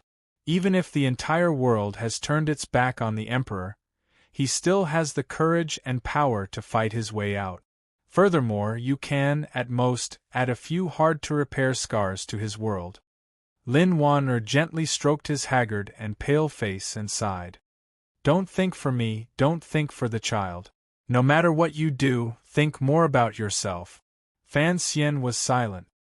He had to admit that although he had the deepest understanding of the Emperor in this world, his wife, who had grown up at the Emperor's knee, had a better grasp of emotions, thoughts, and habits. "Let's not talk about this. When the reed root soup arrives, you have to drink it while it's hot." Fan Xian forced a smile. These years, Wan'er's illness had been very stable. Other than Sir Fei and Fan Xian's medicine, the biggest contributor was the soup made from the reed roots of the North Sea. As the words left his mouth, Fan Xian suddenly thought of the North Sea. He thought of the reed leaves that pricked a person's skin. He thought of the woman he hadn't seen in a long time and hadn't thought of in a long time. He wondered if she was doing well in Shihu. The reason he suddenly thought of Haitang Duoduo was because after the conversation earlier, Fan Xian had more clearly determined what he should do. Wan'er was right. The best way to destroy a person was to destroy his physical body. Fan Xian closed his eyes in silence, thinking about how to melt the snowy mountain that had not melted in 10,000 years. How could he defeat a great grandmaster? Haitang? Or 13th Wang? Or himself? Or was it that no one in this world could do it? Fan Xian began to miss Uncle Wu Zhu, but it was not because he missed the metal drill by his side. Rather, it was because when his state of mind darkened, he unconsciously missed his closest family. The next day, the front doors of the Fan Manor opened wide. The spies sent by the internal court once again filled the dark corners of this street in the south of the city. It looked like the emperor in the palace knew what his illegitimate son was thinking and testing. He only sat calmly in the royal study and met the myriad changes by remaining unchanging. He wasted away Fan Xian's time and gradually raised the temperature of the water in the pot. The large piece of firewood shoved under the pot was the emperor's edict that eunuch Dai had sent in the morning.